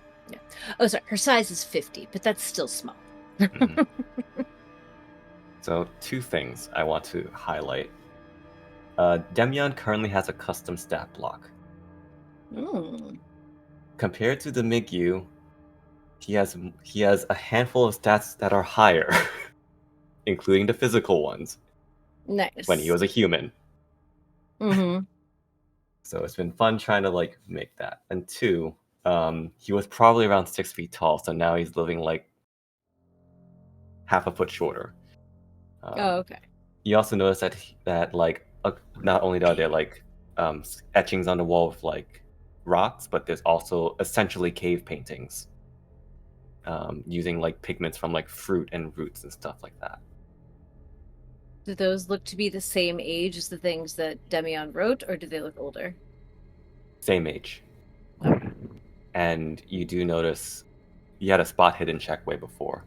You do notice that by the mound of bedding, there are small illustrations of each of you. Aww. That's so sweet.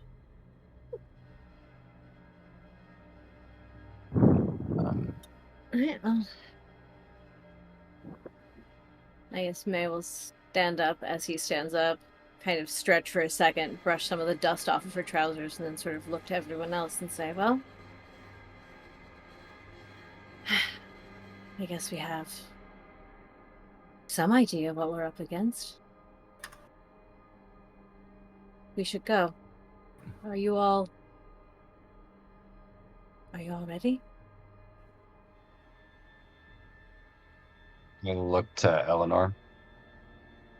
I swallow hard and I nod and slowly stand up.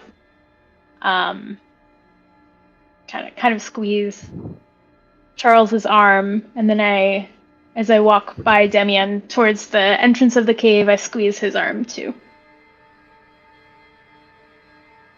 You see I you see very gently like pats your hand, very aware of the strength that this ape form has.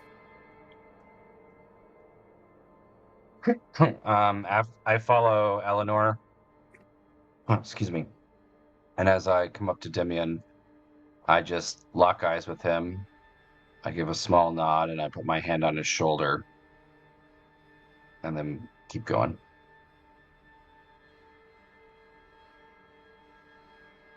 And so you begin to make your way through the Valley of the White Ape towards wherever these Migo are have set up some sort of station, so to speak. And Where with the that, me go, we go. he leads you up a set of winding stairs. How long does this walk take? Takes a couple hours. All right, so I've given myself back a total of 4 magic points since the fight. Yeah. You find yourself climbing through dense patches of rhododendrons along what seem to be a set of offset stone pillars. Squeezing through the pillars, you find that there's a small bowl-shaped valley. And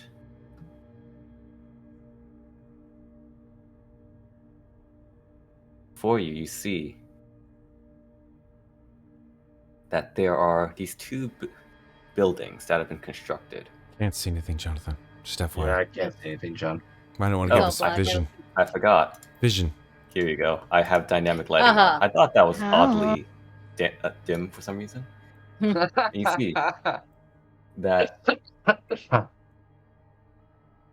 see that there are these 4 fields of these strange plants growing in each one. And at the far end of the valley, there's a building. There are 2 buildings. In between, there seems to be a machine. And I'm going to show you this fun piece of art.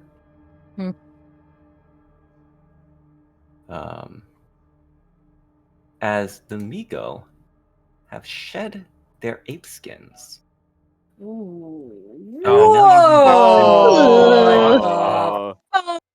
And now using the way. tendrils to This is some mess the thing to shit. work on this machine. And it's curious. They seem to be taking there's all these like knobs and such like that almost like doorknob shaped, and it's connected by all these wires. And they seem to pull apart some of these wires and then take the bowls, the 3 bowls, place it inside, and then place some plant material in there. The wires reattach, and then suddenly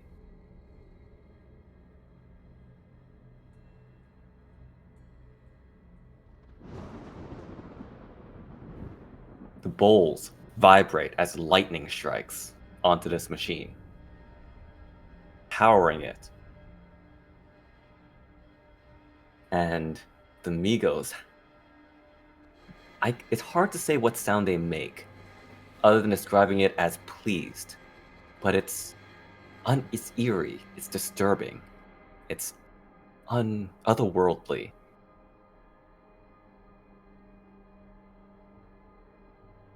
And with that, the Migo seem to disperse towards different things. And I think given the time and where we are right now, this is where we're going to leave it off. So, I'm going to kill the music. And Ooh, boy. that was our first episode back. Ha! Holy crap. Yeehaw, motherfuckers. I have been waiting for this for so long. What a twist! Oh, What's the jeez. twist? Oh, jeez. Wait until you learn how he got there. Oh, God. Oh, boy. I have so many questions. But yeah. I love it, John. So good. Yeah. I wondered why one of the things that I saw in his eyes was recognition. Indeed. Oh, boy. But yeah. Didn't even thank you. Didn't even fucking hit me. That was one of those like lightning bolt moments. As soon as you mentioned the hand, I was just like, "Oh no, not my Russian boyfriend." No, Russian monkey boyfriend. Don't worry. Don't worry. Have faith. Have faith. We haven't gotten to the top of the ride yet. Oh boy. Oh boy. Like things are like, going to May takes a escalate. 6-hour nap to get her magic points back. And oh Jesus. But yeah, thanks y'all for entertaining all of these shenanigans. And thank you, audience, for sticking around. You've been great. And it's been a while. Let's go around the horn and please let everyone know where they can find you. Starting with above me should be Chris. Everyone, you can find me on the interwebs at Endymion's Fury. I sometimes stream games. My goal this year in 2025 is to do more of that. So yeah. Yeah, that's where you can find me. Instagram on the rest at Endymion's Fury. Great. And then moving right along, we've got Vanessa. And you can find me at Serenity's Fury. Thanks. Yeah. Okay. And then moving right along from Vanessa, we've got Matt. My brain is boiling with too many questions to think right now, so I'm just going to tag out. Catch me up here on Slices and Dices. You want me, just hit me up on Discord. Sorry, my brain is literally coming out my nose right now. So, peace. Hey, Matt, you do know that the stuff that you were imagining drinking was space mead, right? Yeah, great. Yes, space mead. Yeah, I'm just gonna go and watch Space Color Out of Mead. Space right now for a moment, and just to No, get my just go watch fix. the guy I wanna- doing Driving I wanna on watch Salvia. that. That's what it is. Dude, Go Color- watch Driving on Salvia. It's so good. Driving on Salvia. What? Yeah. I'm gonna go to space. Silly. Okay. Fuck. All right, moving right along. We've got Sarah. Hi, I'm Sarah. You can find me on the interwebs at Lovely Llama. I'm on our Oh, Discord. I'm not very good at it, but if you ping me, I should respond within a day or so. And yeah, I'm on a lot of drugs because I just had surgery on my shoulder, so that's what I got for you. Soon. See? And last, certainly not least, we've got Tally. Hey there. You'll find me on Discord as Tally, of course. But you can also find me on Blue Sky as, well, Tally as well, where I'm usually posting art, video games, tabletop stuff, shenanigans, you name it. There. There it is. I was waiting for it. 5 Fantastic. solid years of shenanigans. Has it really been 5 years? We were saying this the other day. Yeah, I think it's actually been more like 6. It's probably more Holy like 6. Yeah, It's been a while, Joe. I picked you up when you Holy were just a little baby. Years of Just a Yeah, little dude. baby. Yeah, and somehow I still survived fucking Tomb of Annihilation. You survived a lot of stuff. Mm-hmm. Just a Mhm. little slip Yes, of a we lizard, did. and look at you now. Yeah. Hey, there was a 1 in 2 chance that a Russian got turned into a white ape. So dodged a bullet there. And now to try to outrank Matt in the Space Marine. Shut your goddamn mouth. Oh my goodness, this again. Gotta, Oh I gotta god. get this game. Well, I'm Jonathan. You Yeah, can who find are me... you? Yeah, Yeah, John. I'm me. I'm Jonathan. I've been your keeper tonight. You can find me on the Discord. I am reasonably around. I'm also on Twitter as freshly_zested, on Instagram as blue4orange. I really should post again sometime soon. I keep forgetting. But yeah, fun stuff. And remember, take care of each other. But Mhm. don't forget, take care of yourselves. Good night.